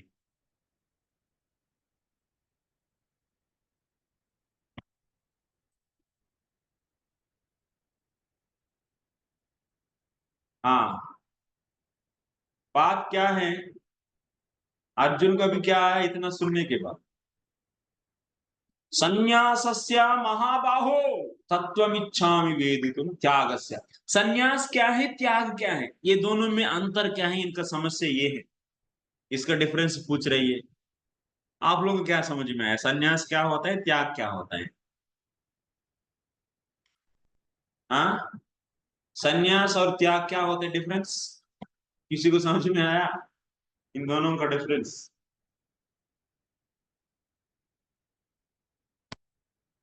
यस, वसुधा माता जी बोलिए।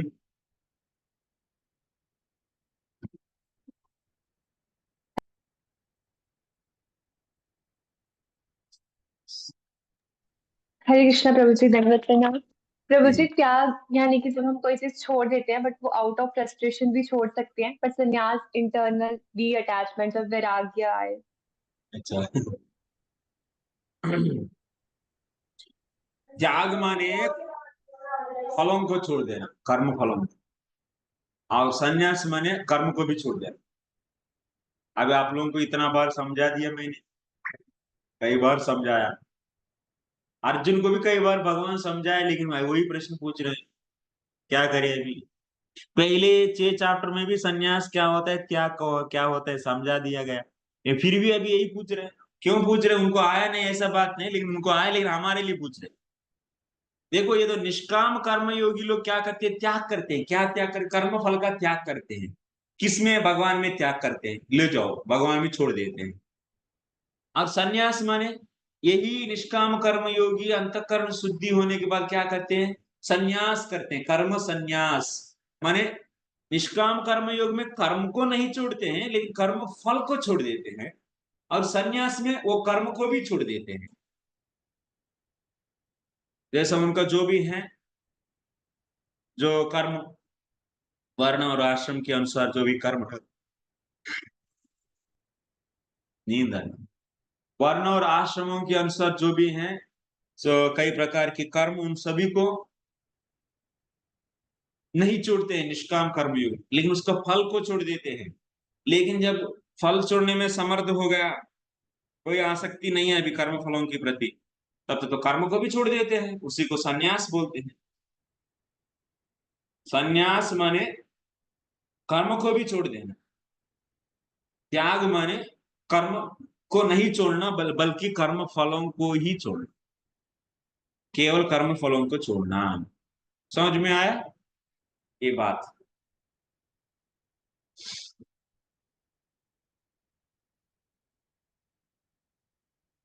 ये डायग्राम आप हर वक्त पास में रखना है, इसी डायग्राम से सब कुछ होता है।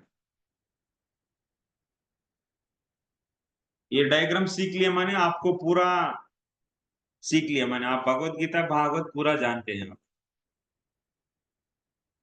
ये पक्का है एक्चुअली। तो प्रभु जी आप, हम कभी किसी प्रभु जी से सुने नहीं, आप ही बोलते हैं ये डायग्राम, ये कैसा हम लोग विश्वास करें? ऐसा सोच रहे हैं। कोई कोई डाउट नहीं आएगा इसमें, कोई समस्या नहीं। ये डायग्राम परफेक्ट है, इसमें कोई। सुदेवी माता जी, यस, कमेंट्री, सुदेवी माता जी कमेंट्री सुनेंगे अभी। यस, बोलिए। हरे कृष्णा प्रभु जी, आवाज आ रहा है प्रभु जी? व्हाई नॉट, स्पष्ट आ रहा है। हाँ सुनाइए। प्रभु जी कमेंट बोलिए।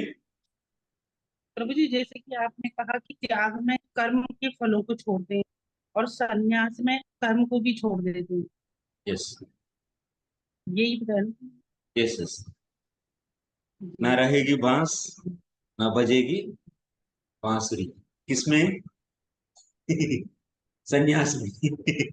ना कर्म है ना कर्म फल है, कर्म को ही छोड़ दिया। लेकिन छोड़ना माने क्या है? ऐसा निकम्मा होकर छोड़ना नहीं, अंतःकरण शुद्धि होने के बाद छोड़ना।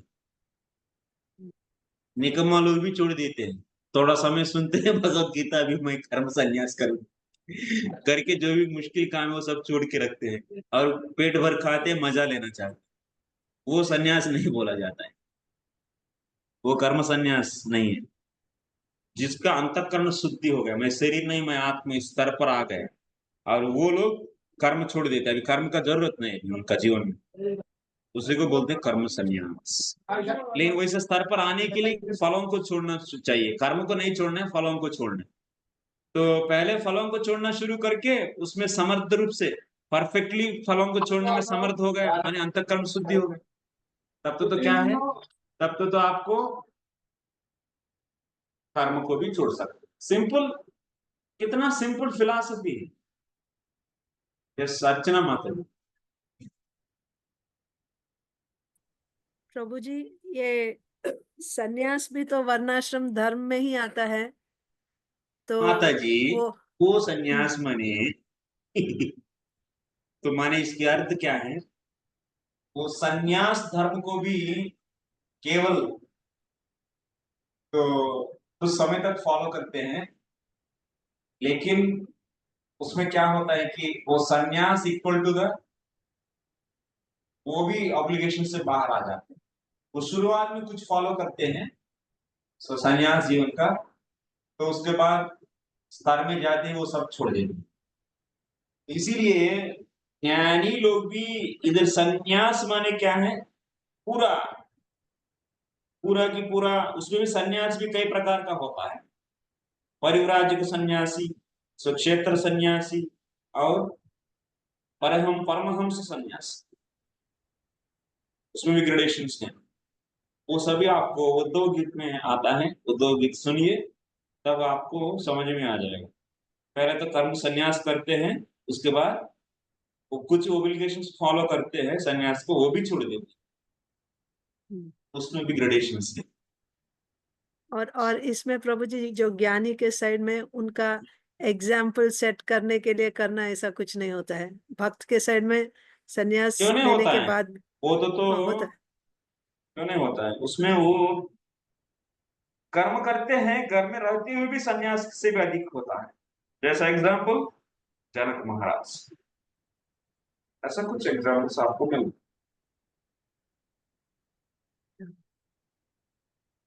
ओके प्रभु। तो अभी हम लोग आगे बढ़ेंगे।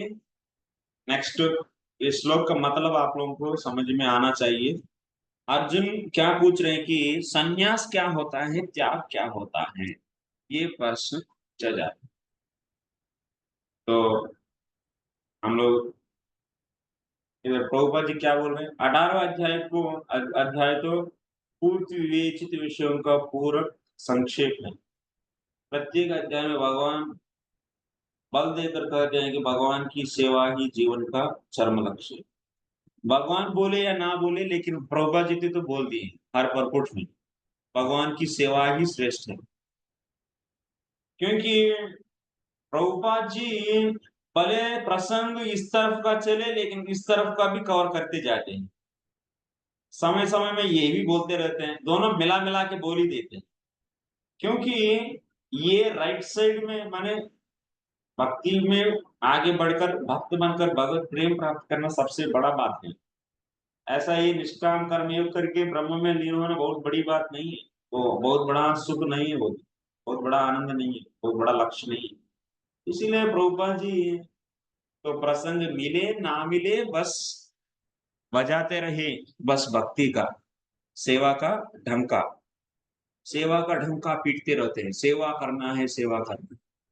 इसीलिए ये पुस्तक का इतना महत्व बढ़ गया, तो क्योंकि हर परपुट में, हर तात्पर्य में भक्ति का ही सुनाई देता है। तो इसीलिए ये Bhagavad Gita as it is है। क्यों? बोलने वाला कौन? भगवान है ना, कृष्ण। कृष्ण के मन में क्या है? भक्ति को देना चाहते हैं, वो सभी उनका भक्त बने।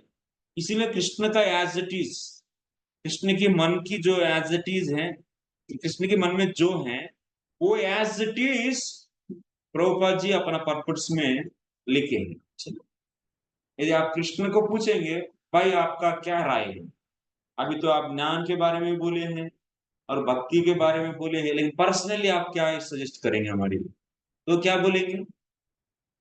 ज्ञान की उपासना करो बोलेगा, निष्काम कर्म करने के लिए बोलेगा, नहीं तो दैव वर्णाश्रम फॉलो कर शुद्ध भक्ति में जाने के लिए, सदैव वर्णाश्रम के नियम निबंधनों को फॉलो करके शुद्ध भक्ति में जाकर कृष्ण प्रेम, मेरा प्रेम को प्राप्त करो, यही बोलेगा। तो माने क्या है, भगवान की हृदय में जो है, जो भगवान भी बोल नहीं पाए, तो क्योंकि उनको प्रेक्षकों को सभी को वो एंटरटेन करना चाहते हैं, इसीलिए कर्म ज्ञान भक्ति सभी बोल दिए हैं, काफी समय भी सबको दे दिए हैं। लेकिन उनका भी यही है कि लोग सोचते हैं कि तो बहुत स्वार्थी है, केवल अपना के ढंका बजा रहे। लेकिन प्रभुपाद जी ऐसा नहीं, प्रभुपाद जी ऐसा नहीं। प्रभुपाद सोचे कि अरे कृष्ण क्या सोच रहे हैं आप, अपना भक्ति के बारे में बोले, इतना क्यों संकोच कर रहे हैं, मैं बोल देता हूँ करके। हर परफुट में वो भगवान जो चाहते हैं, क्योंकि भक्त की, भगवान की हृदय कौन जानते हैं? भक्त जानते हैं। भक्त की हृदय कौन जानते हैं? भगवान जानते हैं, एक दूसरे को प्रेम करते हैं, इसीलिए जहां प्रेम है वहां ही हृदय की बात पता चलता है। इसीलिए प्रभुपाद जी को भगवान के प्रति प्रेम है, इसलिए उनको हृदय की बात पता है। इसलिए ये भगवान की हृदय का एज इट इज है। ये जो ग्रंथ प्रभुपाद का तात्पर्य क्या है, भगवान की हृदय का एज इट इज उतार दिए हैं इन्होंने। ये Bhagavad Gita as it is ही नहीं है, भगवान की दिल का एज इट इज जो है वो एज इट इज दिल डाल दिए हैं। तो इसीलिए आप प्रभुपाद को फॉलो करिए तो आपका जीवन सही रहेगा। लेकिन बस मैं दोनों को, मैंने प्रभुपाद की जो श्रेष्ठता समझाने के लिए मैं ज्ञान का भी मार्ग को आपको दिखाया, जैसे प्रभु भगवान बोले हैं वैसा मैं भी आप लोगों को दोनों तरीका दिखाया मैंने। लेकिन उसमें एकदम एकदम जोर जोर से बार बार भक्ति का ही जोर दिया गया हर परपट में। ये प्रभुपाद का स्टाइल है, पर स्टाइल नहीं है, प्रभुपाद का इच्छा है, चाहते हैं ये सब, इसलिए इसका नाम एज इट इज रखा है।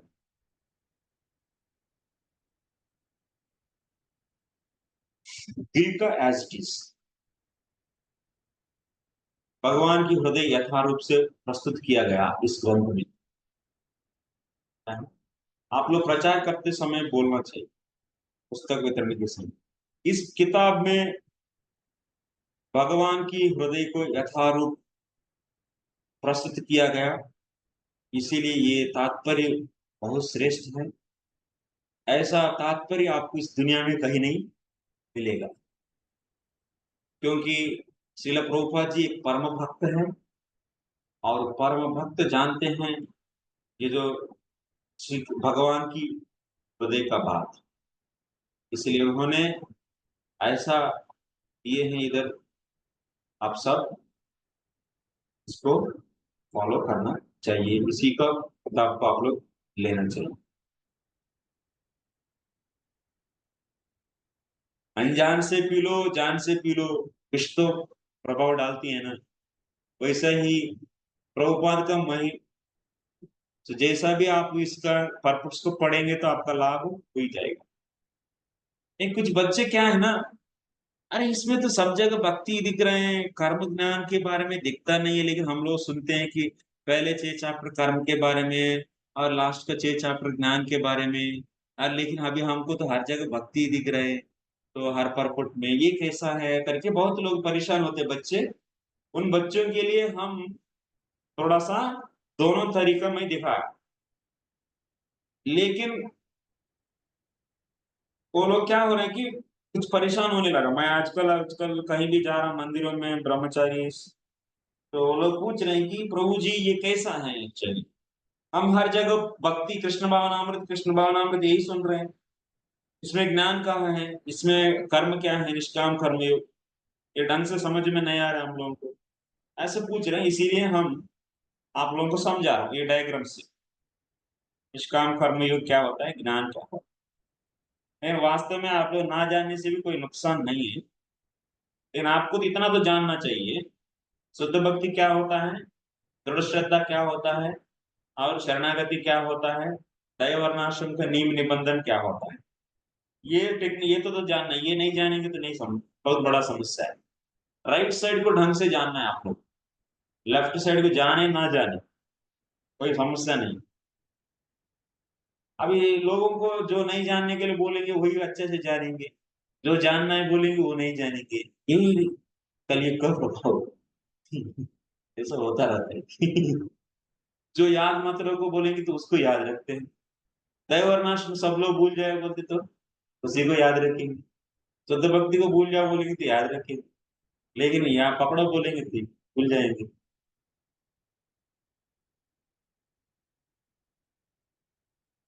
इस विषय को इस 18वां अध्याय में ज्ञान के परम पुरुष के मार्ग के रूप में संक्षेप में बताया गया है।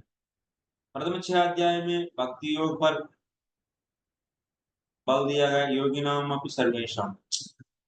प्रथम 6 अध्याय में ये देखिए प्रभुपाद जी का दृष्टिकोण अलग रहा था। प्रथम 6 अध्याय में हम लोग निष्काम कर्मयोग पढ़े हैं, लेकिन अंत में क्या बोले हैं, जोर किस में दिए हैं, प्रभुपाद जी क्या बोल रहे हैं, पूरा 6 अध्याय भक्ति योग के बारे में नहीं बोले हैं, लेकिन निष्काम कर्मयोग इतना प्रयास करके भागते हुए पूरा 6 अध्याय लगा लगा के एकदम निष्काम कर्मयोग ज्ञान योग इतना बोल बोल के तो भगवान थक गए, लेकिन फिर भी लास्ट में क्या बोले, योगी नाम अपि सर्वेषां मद्गतेनांतरात्मना, ऐसा करके लास्ट में क्या बोले, अरे अर्जुन, ये कर्मी, ये ज्ञानी और ये तपस्वी, ये तीनों से योगी श्रेष्ठ है, और उन सभी योगियों से मेरा भक्त श्रेष्ठ है, ऐसा बोलते। तो मैंने जोर कहाँ लगाया गया अभी 6 अध्याय में, प्रभुपाद इसलिए बोल रहे हैं जोर कहाँ लगाया गया, भक्ति में। बोले 6 चैप्टर में हाम हाम के तो भगवान सो कर्म योग बोले हैं, लेकिन लास्ट में कंक्लूड क्या किए, कंक्लूड तो भक्ति में ही किए हैं। इसीलिए प्रभुपाद जी बोल रहे हैं पहले 6 अध्याय में भक्ति के बारे में बोले, बीच का 6 अध्याय तो पूरा पूरा भक्ति के, एक जगह नहीं सब जगह तो भक्ति के बारे में। अगले 6 अध्याय में शुद्ध भक्ति, उस प्रकृति तथा कार्यों का विवेचन, अंत के 6 अध्याय में ज्ञान वैराग्य अपरा तथा परा प्रकृति के कार्यों और भक्ति का वर्णन। लास्ट 6 अध्याय में भी ज्ञान के बारे में बोल के, जैसे पहले 6 अध्याय में निष्काम कर्मयोग की बोल के लास्ट में भक्ति योग का बोले है ना, तो इसमें भी वैसे है। लास्ट 6 अध्याय में भी ज्ञान के बारे में बोल के लास्ट में क्या बोलते हैं, सर्वधर्मान परित्यज्य मामेकं शरणं व्रज अहम त्वां सर्व पापेभ्यो मोक्षयिष्यामि मा शुचः, ऐसा बोल देते। अरे अर्जुन, ये सभी क्या है, सब छोड़ो, 24 घंटा मेरा भजन करो, और क्या बचा है, यही परम श्रेष्ठ है। तब तो अर्जुन क्यों नहीं युद्ध छोड़कर बस अभी अभी तक अर्जुन कहाँ बैठा है, अर्जुन तो अभी भी रथ पर भी बैठा है। ये सभी सुन के अर्जुन तो छोड़ के जाना चाहिए ना रथ को, जाके 24 घंटा हरे कृष्णा कृष्ण कृष्णा हरे हरे, हरे राम राम राम हरे हरे, ऐसे जोली माला लेकर बस सब, नहीं तो मैं क्षत्रिय नहीं हूँ, मैं ब्राह्मण नहीं हूँ, मैं वैश्य नहीं हूँ, मैं शूद्र नहीं हूँ, मैं ब्रह्मचारी नहीं हूँ, मैं गृहस्थ नहीं हूँ, मैं वानप्रस्थ नहीं हूँ, मैं सन्यासी नहीं हूँ, मैं कुछ नहीं हूँ, मैं तो गोपी भक्तृ प्रद कमल यो दास दासानुदास, मैं भगवान की भक्तों की उन भक्तों का दास हूं कर कर हरे कृष्णा कृष्ण कृष्णा हरे हरे करके जप करना चाहिए। लेकिन युद्ध क्यों किया भाई, मैं क्षत्रिय हूं करके मानते हुए युद्ध करने की क्या जरूरत पड़ा, ये मैं तो क्षत्रिय की उपाधि से भी हटकर, क्षत्रिय उपाधि से भी हटकर मैं तो नित्य दास हूं कर कर 24 घंटा भजन करना चाहिए, क्यों ऐसा नहीं किया। इतना उपदेश सुनने के बाद क्या हो गया, इसकी उत्तर जानना चाहते हैं या नहीं, किस किस को जानना है। मैं क्षत्रिय हूं होकर समझकर युद्ध करके उस युद्ध का फल भगवान को समर्पित करना सही है, नहीं तो मैं क्षत्रिय नहीं हूं, कुछ नहीं हूं, मैं भगवान की दास होकर कर 24 घंटा भगवान के नाम हरिदास ठाकुर की कर, हरिदास ठाकुर की जैसा लेना अच्छा है, बोलिए।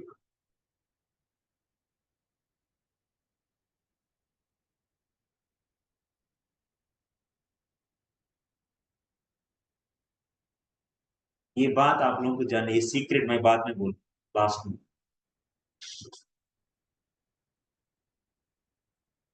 मैं प्रश्न क्या पूछ रहा हूँ समझ में आ रही है, रिलेट हो रहे हैं वेणुगोपाल का बातों, यस। तो ऐसा नहीं तो ऐसा हिलाइए, तो कम से कम ऐसा नहीं तो ऐसा।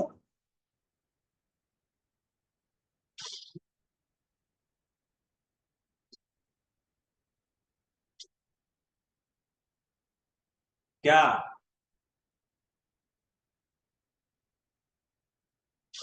ठीक है भैया, आप लोग कोई रेस्पॉन्स नहीं, चलो।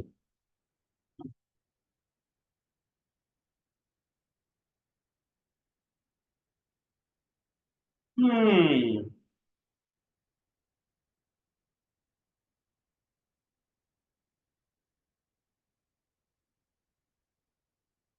Yes, Kalyani mother, holy mother.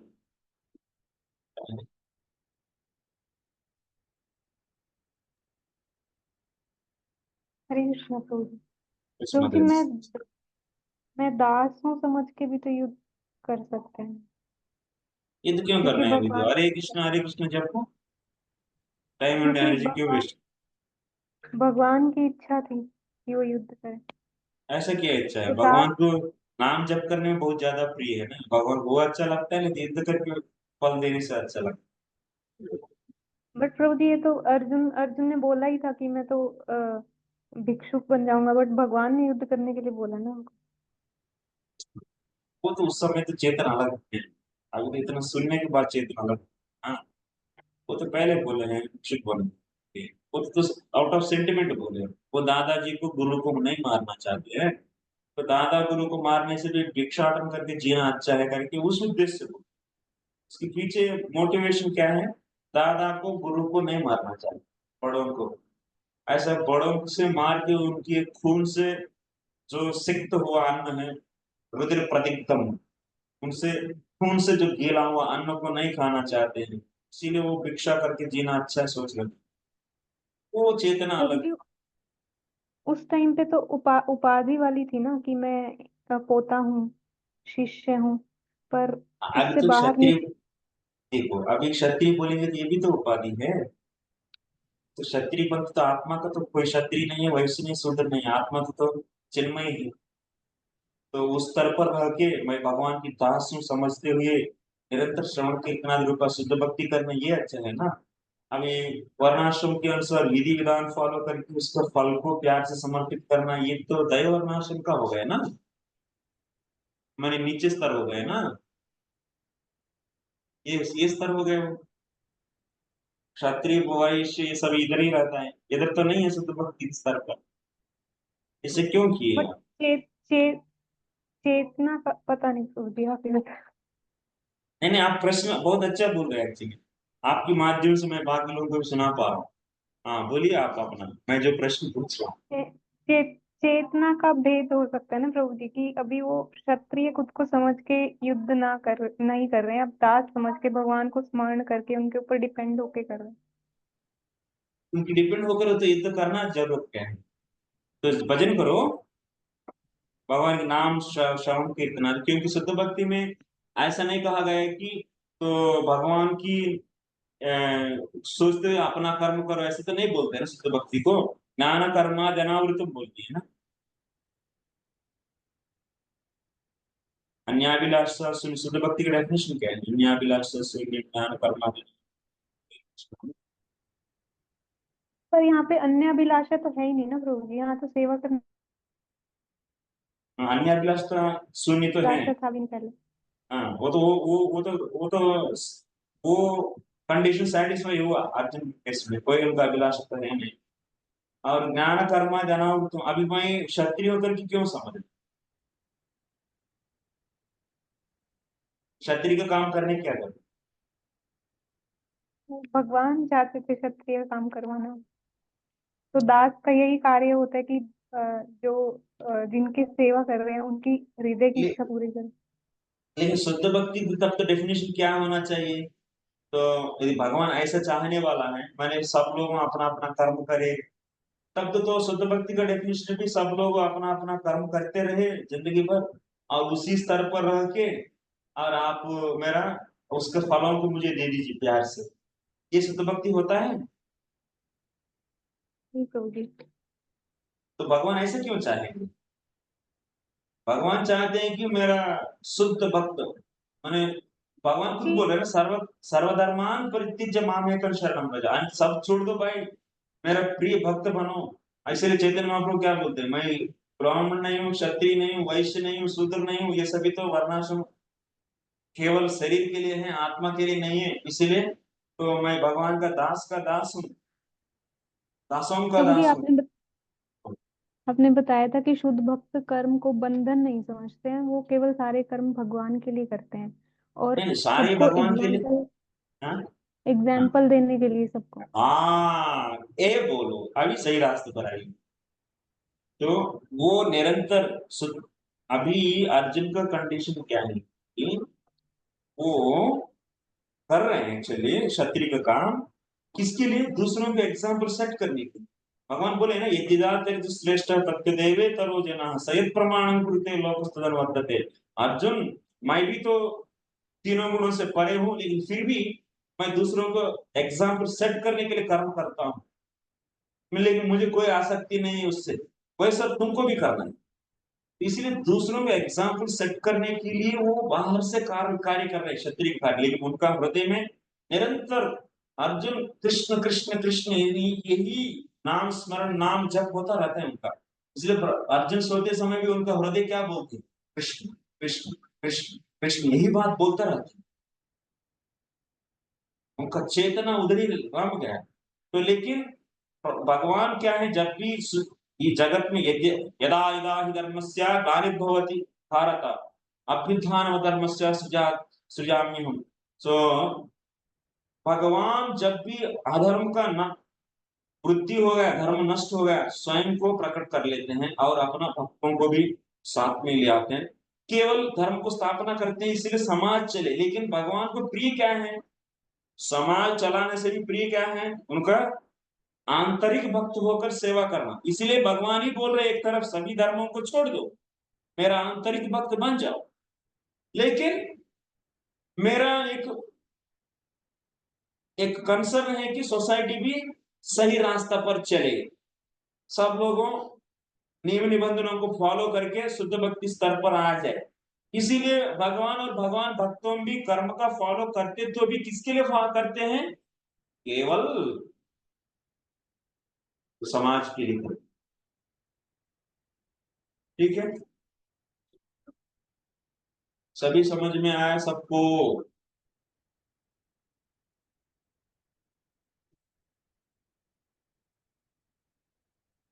अच्छा, कुछ तो आ रहा है, लग रहा है actually. I am thinking.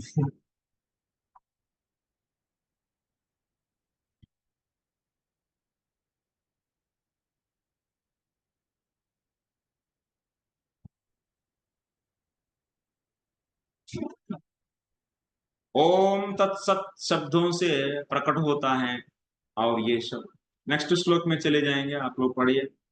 Shri भगवान उवाच काम्यानां कर्मणां न्यासं सन्न्यासं कवयो विदुः सर्वकर्म फलत्यागं प्राहुस्त्यागं विचक्षणाः प्राहुस्त्यागं विचक्षणाः।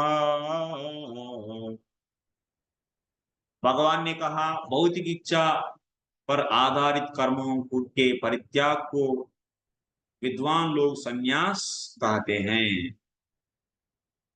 कर्मों को परित्याग करना क्या है? संन्यास है। और कर्म फलों को त्याग करना त्याग है, बोल दिया ना। और समस्त कर्मों के फल त्याग को बुद्धिमान लोग त्याग करते हैं। बस हो गया, अब तो समझ में आ गया। ये बात मैं पहले ही बोल दिया। संन्यास माने कर्मों को त्याग करना, त्याग माने फलों को त्याग करना। फल त्याग कौन करते हैं? निष्काम कर्मयोगी। और कर्म को कौन त्याग करते हैं? ज्ञानी।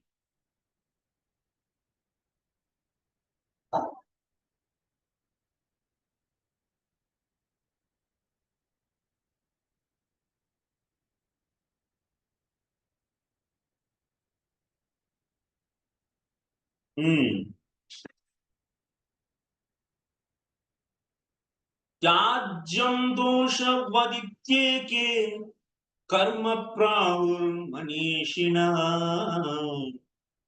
यज्ञदान तपः कर्म न त्याज्यमिति चापरे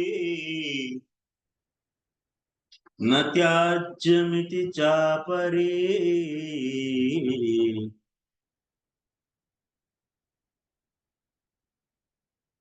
न त्याज्यमिति चापरे। कुछ विद्वान घोषित करते हैं कि समस्त प्रकार के सकाम कर्मों को दोषपूर्ण समझकर त्याग देना चाहिए, किंतु अन्य विद्वान मानते हैं कि यज्ञ दान तथा तपस्या के कर्मों को भी नहीं त्यागना चाहिए। इसका क्या है विचार? अब मैं बोल, इसका अर्थ यह है कि कुछ विद्वान ऐसा बोल रहे हैं, कुछ विद्वान ऐसा बोल रहे हैं। क्यों ऐसा? ये विद्वानों को क्या हो गया? मुंडे मुंडे मतिर्गम।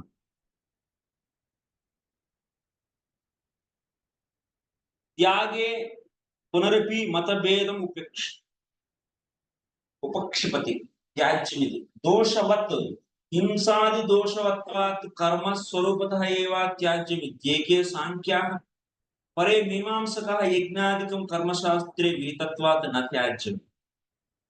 माने कुछ लोग क्या बोलते हैं, पूरा कर्म को ही छोड़ दो भाई, क्योंकि कर्म में बहुत हिंसा इन्वॉल्व रहता है। जैसा भी खाना बनाना है, खेती करना है, खेती करना है तो क्या है, जब हल लेकर जोत लेंगे तो पूरा कितना मेढक फाड़क साड़क सब कुछ मरता है या नहीं, हिंसा होता है या नहीं।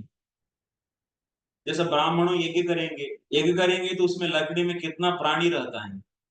सो जैसा क्या बोलते हैं वो, जो जो अरे उसको क्या बोलते हैं, सो कीड़ा रहता है ना लकड़ियों के अंदर।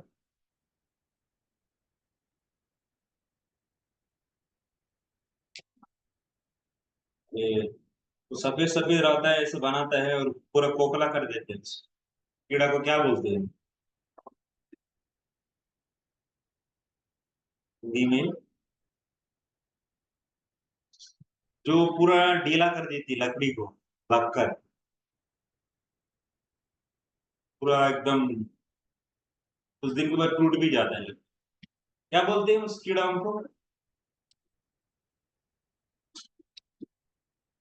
दीमक। दीमक, यस। वाह, वेरी गुड। दीमक। ये दीमक सभी लगा रहते हैं, अंदर भी रहते हैं। और ये ब्राह्मणों यज्ञ करेंगे लकड़ी डालते हैं, नहीं तो कौड़ंग का वो डालते हैं कंडा, उसमें भी बहुत प्राणी रहते हैं, सब मर जाते हैं। हिंसा तो होता है यज्ञ करने से। क्षत्रिय युद्ध करेंगे तो बहुत लोग मर जाते हैं। तो इसीलिए कुछ लोग क्या बोलते हैं सांख्य वाले, अरे छोड़ो भाई, सब कुछ छोड़ो, कर्म को ही छोड़ दो। वो बात सही है, किसके लिए? जब अंतःकरण शुद्धि हो गया तब छोड़ना अच्छा ही। और कर्म मीमांसक लोग क्या बोलते हैं? कर्मी लोग।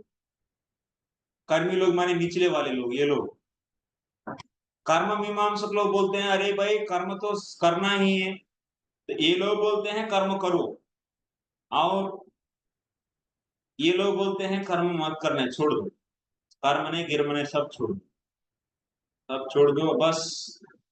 जंगलों में जीव जो भी फल गिरेगा, और पेड़ को भी पत्थर से मत मारो, वो अपने आप जो भी फल गिरता है उसको चयन करो, खाओ, और बस निरंतर ब्रह्म की उपासना करो। ओम तत्सत इति, ओम तत्सत इति, ओम तत्सत इति, हरि ओम तत्सत इति, तत्सत इति। ओम सर्वं खल्विदं ब्रह्म अहम ब्रह्मास्मि सर्वं ब्रह्म।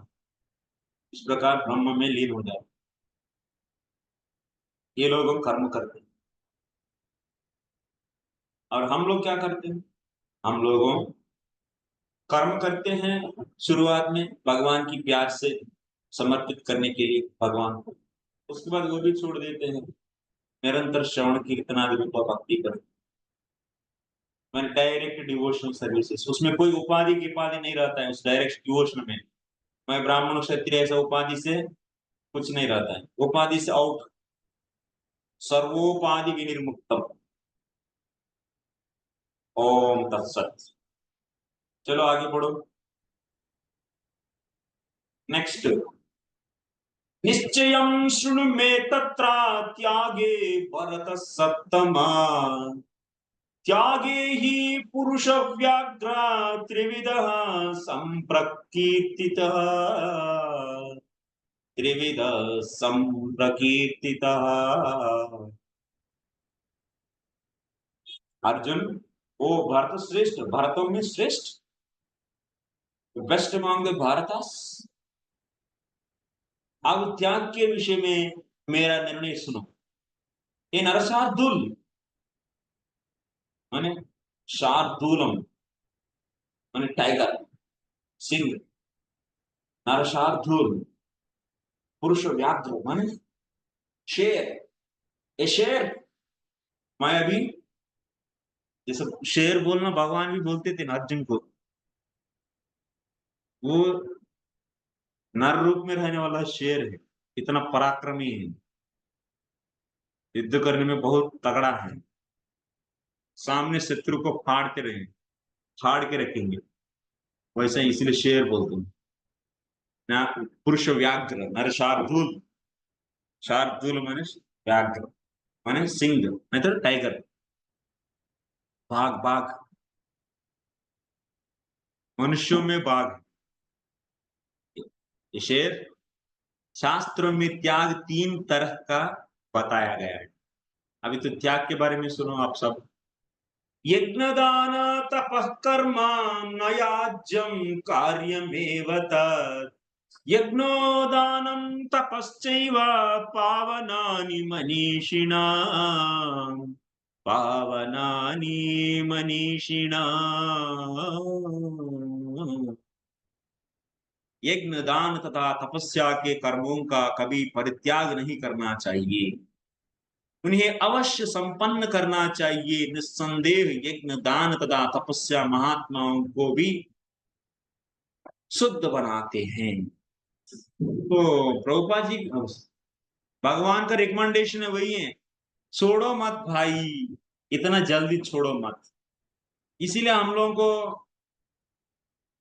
पहले पेज चैप्टर में भी निष्काम कर्मयोग में, निष्काम कर्मयोग की स्वरूप के बारे में एक्सप्लेन करके, तो उसके बाद बोलते हैं निष्काम कर्मयोग के बाद व्यक्ति कर्म को छोड़ सकते बोलते हैं, लेकिन फिर भी बोलते हैं इतना जल्दी मत छोड़ो, क्योंकि खतरा तो रहेगा। कभी चित्त में विकार आकर कोई भौतिक विषयों पर आसक्ति होंगे तो ऑलरेडी कर्म छोड़ दिया, संन्यास लिया, और चित्त में भौतिक विषयों के प्रति आसक्ति आने लगा, तब आप कर्मेंद्रियों को रोककर हाथ पैर कहीं नहीं जाने दे रहे, लेकिन मन में सोच रहे ये लड़की मिल जाए तो अच्छा है, नहीं तो ये लड़का मिल जाए तो अच्छा है, और ये खाने के लिए मिल जाए तो अच्छा है, ये सभी विचार आ रहे हैं। तब तो क्या होता है, मिथ्याचार सएव मिथ्याचार, सएव मिथ्याचार, वो मिथ्याचारी है, वो मिथ्याचारी बन जाएंगे। ऐसा मिथ्याचारी क्यों बनना है अर्जुन? तुम तो कर्म ही करो, घर में रहो, काम करते रहो। इसीलिए किसी को इतना जल्दी सन्यासी बनने के लिए नहीं बोलना चाहिए। बनते भी नहीं है, जैसे अभी 800 करोड़ हैं तो कितना सन्यासी है? 800 लोग भी नहीं रहते, पूरा सभी संप्रदाय मिला के 4 संप्रदाय को मिलाएंगे तो भी सन्यासी कितना लोग रहते हैं? 800 लोग भी नहीं रहते, 1 करोड़ में एक। तो इसीलिए सन्यासी इतना आसान से नहीं हो पाता है। पूरा दुनिया में कितना सन्यासी रहेंगे? बहुत कम लोग हैं सच्चे सन्यासी, 800 भी नहीं है। 800 करोड़ में 800 लोग, 1 करोड़ में एक। हाँ, यस माता जी, आपको आज बहुत प्रश्न आ रहे हैं। हरे कृष्णा। प्रभु जी, ये भगवान अभी निष्काम कर्मयोगी के बारे में बोल रहे हैं, नहीं? मतलब ये नहीं छोड़ना है, सैक्रिफाइस, चैरिटी, पेनेंस, यज्ञ, दान, तप नहीं छोड़ना है, ये निष्काम कर्मयोगी के बारे में बोल रहे हैं। सन्यास आप वो ज्ञानी के बारे में नहीं बोल रहे ना? ज्ञानी, ज्ञानी ये सब तो करते नहीं, इसलिए ज्ञानी की प्लेटफॉर्म में कूदो मत जल्दी, यही कहने की तात्पर्य। ओके, ठीक है प्रभु। ज्यादा कूदेंगे तो हड्डी टूट जाएगा, यही बात। हाँ, यस प्रभु। हाँ।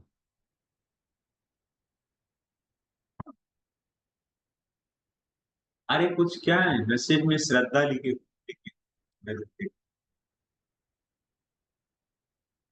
अच्छा आप लिखे।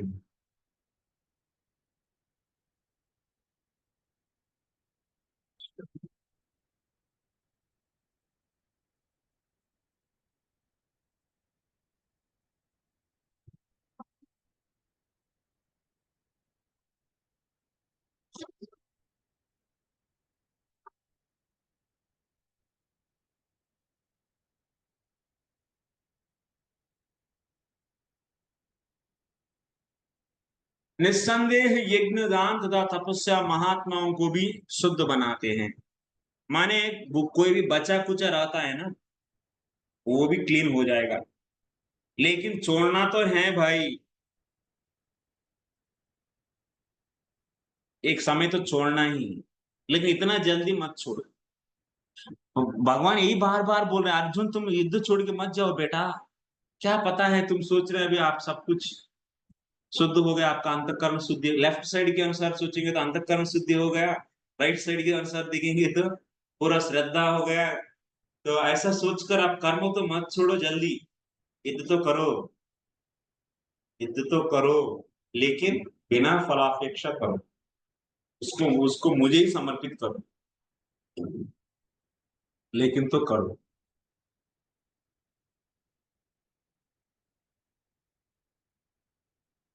तो tiger, you have to fight, इसलिए टाइगर बोल रहे हैं। वो पुरुष व्याघ्र, आपको अभी युद्ध करना है टाइगर की जैसा।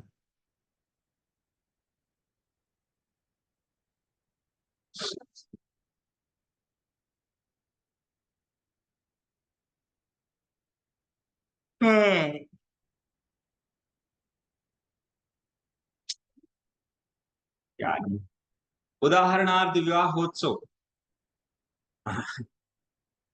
योगी को चाहिए कि मानव समाज की उन्नति के लिए कर्म करे। योगी माने जो रोगी नहीं है, तो माने इधर का लोग भी और इधर का लोग भी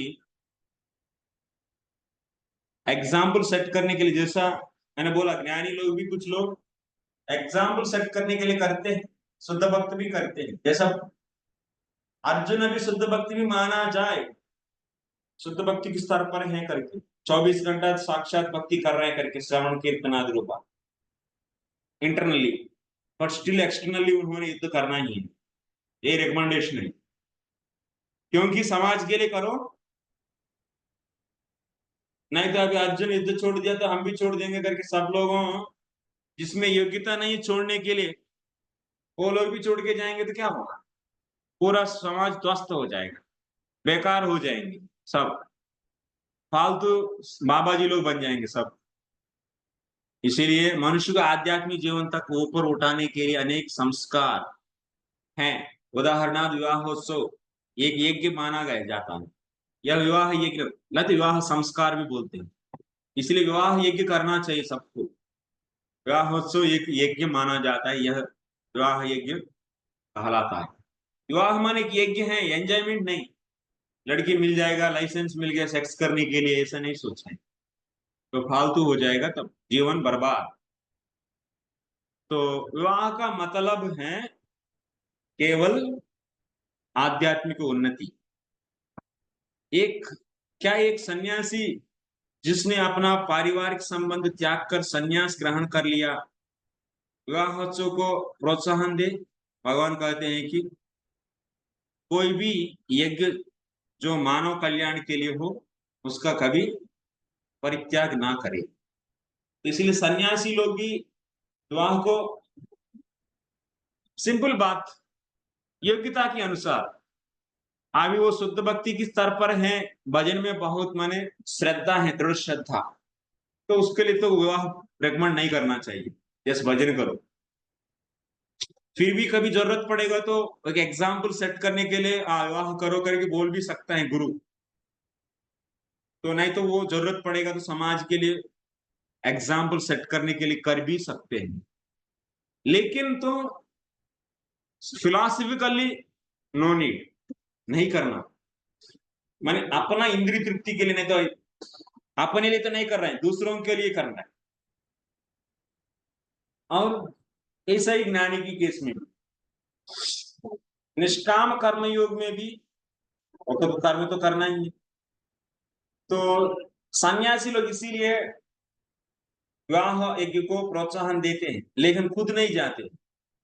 सन्यासियों को विवाह में जाने की कोई जरूरत, ब्रह्मचारी और सन्यासी, नैष्ठिक ब्रह्मचारी और सन्यासी। विवाह यज्ञ मानव मन को संयमित करने के लिए है, जिससे आध्यात्मिक प्राप्ति के लिए वह शांत बन सके।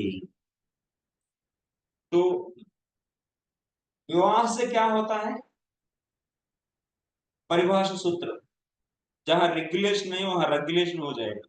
अनियमे नियमकारिणी विवाह यज्ञम, विवाह यज्ञ अनियम हो जाएगा। विवाह नहीं रहे तो कुत्तों बिल्लियों की जैसा सेक्स करने लगेंगे। तो इसलिए विवाह रहने से क्या होगा? रेगुलेशन हो जाती है।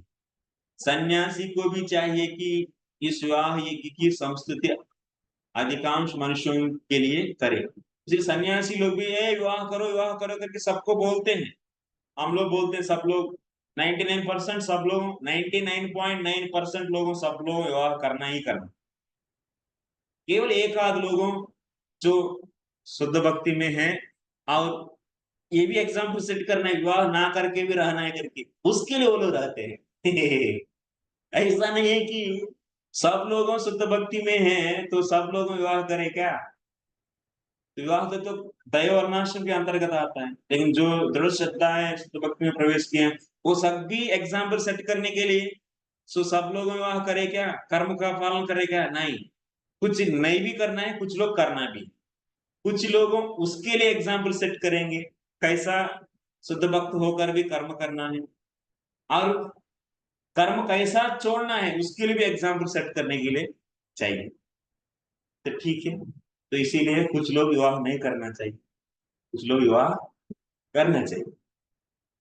और सन्यासी विवाह को प्रोत्साहन 99.99% सब लोग करना ही है। सन्यासी को चाहिए कि स्त्रियों का संग ना करे, लेकिन इसका अर्थ यह नहीं है कि जो व्यक्ति अभी जीवन की निम्न अवस्था में है, अर्थात जो तरुण है, वह विवाह यज्ञ में पत्नी ना स्वीकार करे। सारे यज्ञ परमेश्वर की प्राप्ति के लिए है। ये सन्यासियों को चाहिए कि स्त्रियों का संग ना करे, लेकिन इसका अर्थ यह नहीं है कि जो व्यक्ति अभी जीवन की निम्न अवस्था में है, अर्थात जो तरुण है, वह लेकिन में पत्नी ना स्वीकार करे। जो जवान है, जो यंग है, वो भी सन्यासी की जैसे विवाह छोड़कर भागेंगे, ऐसा नहीं करना। उसके लिए तो अभी तो शुद्ध भक्ति का स्तर है नहीं, तो क्या करेगा? तब विवाह तो करना ही पड़ेगा। इन शुद्ध भक्ति में रहते तो भी करना है, दूसरों को एग्जाम्पल सेट करना। लेकिन कुछ लोग नहीं करना भी, वो भी एग्जाम्पल सेट करने के लिए। विवाह ना करके कैसा रहना? सारे यज्ञ परमेश्वर की प्राप्ति के लिए। अतएव निम्नतर अवस्थाओं में यज्ञों को परित्याग नहीं करना चाहिए। इसी प्रकार निम्न स्तर माने भाई, निम्न स्तर अवस्था माने क्या होता है? ये निम्न स्तर अवस्था है, ये निम्न स्तर अवस्था है। इन निम्न स्तर अवस्थाओं में कर्म को नहीं छोड़ना है, और इधर जाने के बाद इधर जाने के बाद एग्जाम्पल सेट करने के लिए करना है।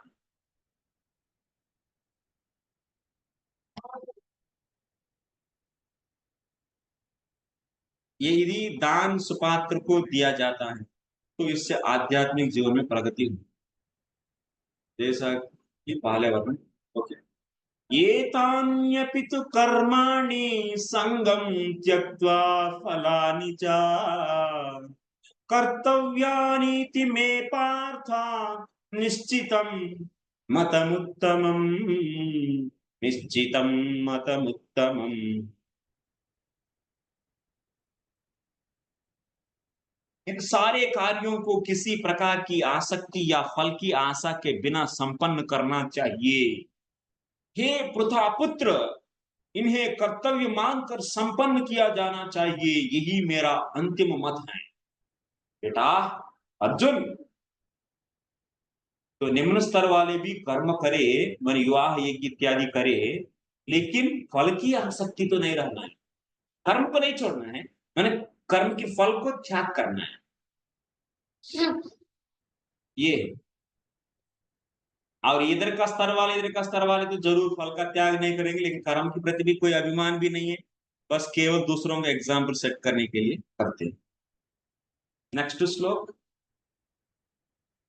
नियतस्य तु संन्यासः कर्मणो नोपपद्यते मोहात् तस्य परित्यागः तामसः परिकीर्तितः, तामसः परिकीर्तितः। निर्दिष्ट कर्तव्यों को कभी नहीं त्यागना चाहिए। यदि कोई मोहवश अपने नीत कर्मों का परित्याग कर देता है तो ऐसे त्याग को तामसी कहा जाता है। माने निम्न स्तर पर हैं अभी आप, निम्न स्तर माने इधर दैववर्णाश्रम में है और नहीं तो निष्काम कर्म योग में है, और आप में कर्म छोड़ने के लिए योग्यता नहीं आया लेकिन फिर भी छोड़ दिया, तब तो क्या है, वो तामसी है। वो त्याग तामसी त्याग है भाई। बिना योग्यता का अपना धर्म को त्याग करना, ये क्या होता है, तामसी होता है। दुःखमित्येव यत्कर्म काय क्लेश भयात् त्यजेत्, सकृत्वा राजसं त्यागं नैव त्याग फलं लभेत्। जो व्यक्ति नीत कर्मों को कष्टप्रद समझकर या शारीरिक क्लेश के भय से त्याग देता है, उसके लिए कहा जाता है कि उसने यह त्याग रजोगुण में किया है। ऐसा करने से कभी त्याग का उच्च फल प्राप्त नहीं होता। मैंने कष्ट को देखकर पागल क्या है वो, ये दर्द हुआ है, पत्नी का शादी किया लेकिन अभी इसको ये खिलाना पिलाना, हमसे दर्द हुआ है, हमको ये सब नहीं करना है, इसीलिए वो परिवार को छोड़ के भाग गया। तो इसको क्या बोलते हैं, राजसी त्याग। तो ये ऐसे निकम्मा लोग करते हैं, बहुत है ऐसा, शादी करते हैं लेकिन कमाते नहीं और अपना धर्म को निभाते नहीं, ये राजसी त्याग। ठीक है, राजसी त्याग तक रखेंगे, आगे हम लोग कल पढ़ेंगे। आप सबको मैं फ्लाइट में ले चले जाऊंगा नेक्स्ट क्लास में, होपफुली। अभी हो गया।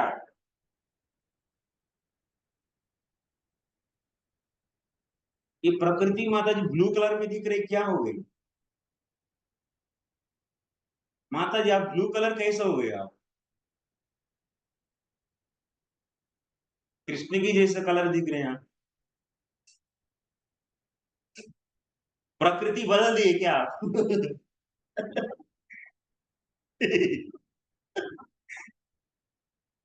मैं सोची ब्लू कलर का। किसी को कोई प्रश्न है?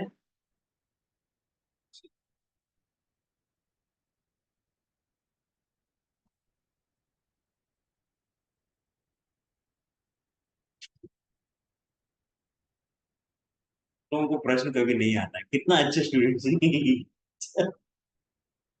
नित्य प्रेम। हरे कृष्णा प्रभु जी। हरे कृष्ण। प्रभु जी आउट ऑफ टॉपिक प्रश्न है। प्रश्न ये है भी इस बार बड़ा ये चल रहा है सिस्टम भी, दिवाली 31 को मनाएंगे, ईद को मनाएंगे, तो देखा जाए तो 31 को अमावस्या खत्म हो जाती है और वैष्णव कैलेंडर में हम 1 तारीख को देख रहे हैं दिवाली को। तो क्या है प्रभु? आवाज नहीं आ रही प्रभु जी? आया लेकिन थोड़ा समझ में नहीं आया, बोलिए और एक बार बोलिए थोड़ा। प्रभु जी ये दिवाली का पूछना था, ये दिवाली क्या 101 का चक्कर चल रहा है आजकल? क्या चल रहा है? दिवाली का 31 या 1? वो कालमान के अनुसार देखिए, हमारे वैष्णव कैलेंडर में देखिए, वो तो देखो क्या। 1 कहते हैं, अच्छा, पर हम लोग का 31 को खत्म है। देखिए क्या होता है ना, वैष्णवों के, हम स्पेशली हमारा कैलेंडर में हम लोग क्या करते हैं, आज का सूर्योदय के समय में जो तिथि रहेगा उसी को हम लोग मनाते हैं। जैसे मान लीजिए एकादशी कल ही शुरू हुआ, लेकिन कल शुरू हुआ, कल दोपहर में शुरू हुआ मान लीजिए, लेकिन वो आज ही सूर्योदय के समय में वो एकादशी ही है, तब तो हम लोगों आज ही मनाएंगे, भले वो शुरू हुआ कल है लेकिन आज 2 मिनट के लिए ही है। ऐसा सूर्योदय हुआ उसके बाद 2 मिनट है, बस खत्म हो गया, तो फिर भी हम लोग आज ही एकादशी मनाएंगे। जिस दिन शुरू हुआ ज्यादा समय कल तो था, लेकिन फिर भी हम लोग आज ही मनाएंगे। माने हमारा सिद्धांत है सूर्योदय की समय जो तिथि रहेगा उसी को हम फॉलो करें। और कोई स्मार्ट ब्राह्मण्स क्या करते हैं, जिस दिन वो शुरू हो रहा है, भले उस सूर्योदय के समय उस दिन दशमी था लेकिन दोपहर में एकादशी आया, तो वो लोग उसी दिन माने जिस दिन शुरू हो रहा है उसी दिन मनाते एकादशी।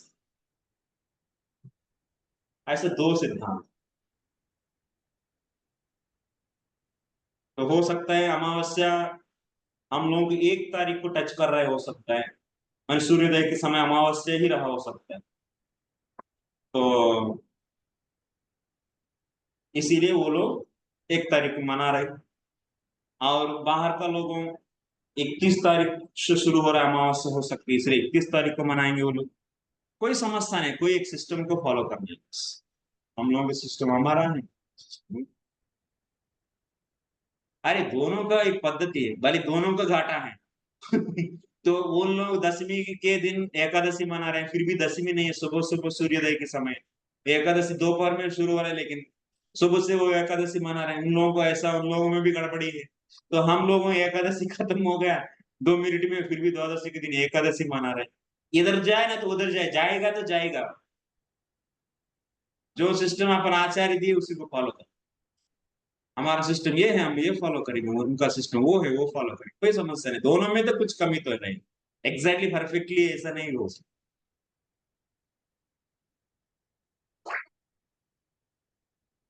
अंडरस्टूड?